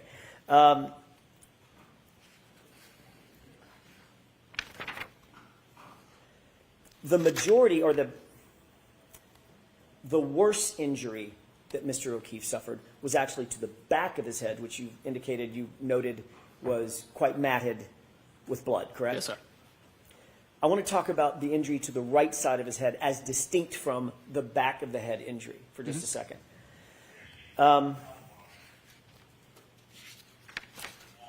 Before I get to that in detail, let me ask you, because I just sort of want to cover the bases. You noted the back of the head injury, correct? Is that yes? Yes, sir. You also noted the front right side of the head above the right eye, correct? We did. You noted some injury to his eyes. They looked blackened. Yes, sir. But primarily the right eye was blackened? Yep. And there was a golf ball size egg, I think you put it, over his right eye, It did. often called a hematoma. Correct. And you also noted when you got his shirt off that he had scratches along the right side of his arm. Is that right? Sir. You indicated on direct examination today that you believe those scratches ended where? Meaning from top to bottom? And I'm not using anatomically correct No. language. So from shoulder to wrist, where were the scratches that you noted? There were several. As I noted, they were on his right humerus area. Tell me what a humerus is. The right arm. Biceps. Right about here. Okay. No, a little further, like between where your bicep and your tricep kind of meet. Right, Got it. Right about in there. Okay. And what did the scratches look like? They were deep, infamously referred to them as furrows. but they were quite deep. You could tell that there had been some material removed. Okay. Material meaning skin and flesh. Yes, sir. Okay. Some biological material. Mm-hmm.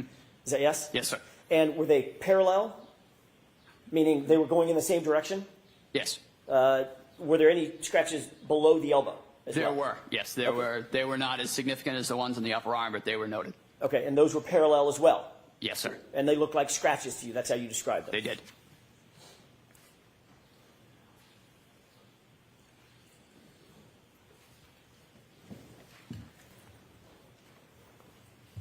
Last year, when you described those scratches, you curled your fingers up, exposing sort of the nails, and drew it across your biceps. Is that what you were using to describe what the sort of scratches looked like? I just kind of used that as a landmark, to be honest with you, Okay. sir. It was just kind of how I quantified it in my mind. Okay. But what you did was you did this motion. Yes, sir. As you said, there were furrows. And remember, there was an embarrassing moment for me. Both of us, sir. I couldn't understand the word furrow because of the accent, right? Yes, sir. All right. Let's talk a little bit about the hematoma above the right eye for a second. That's basically damage to subdural blood vessels that causes acute swelling, right? Correct. And a very common cause of a hematoma over one's eye could be being hit or punched in the face. We talked about that. There could be several causes for hematoma, such as that. Obviously. I mean, it could be a golf club, a baseball bat, or it could be a fist. It could be. Okay. We talked about that last year. I asked you if the injuries that you saw on Mr. O'Keefe's face, including the laceration over his right eye, was consistent or inconsistent with a physical altercation, and you said it was consistent with a physical altercation as well. Excuse me? Objection to referring to past testimony before a question is asked. So sustained. Sure. Do you remember a laceration, in addition to the hematoma, about a 0.8 centimeter laceration over his right eye? I do.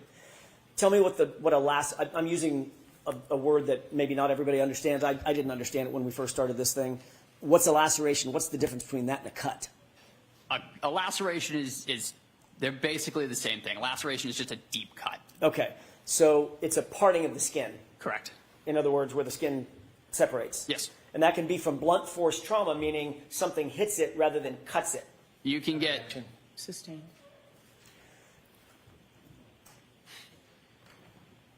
What are some of the causes of lacerations? You can get a laceration, as you noted, blunt force, but you can also get a laceration from a slashing movement, from a stabbing. I mean, that is still a laceration. What about a hematoma? That is primarily caused by blunt force trauma. Right. And the hematoma and the laceration were right next to each other, correct? Yes, sir. Okay. And you indicated last year, or let me ask you this way. Is that consistent or inconsistent with a physical altercation? Objection. Can you answer that? I could not say, Your Honor. Okay. Next question. Well, last year, you indicate you can't answer that. Last year, you did answer it, didn't you? Objection. So I need to see counsel at sidebar for just a minute, please.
Mr. Nettle, we are going to let you take a break and come back and join us after the luncheon break. So this is Sounds good. the luncheon break. There's lunch here for you. I assume, Tony, is it here?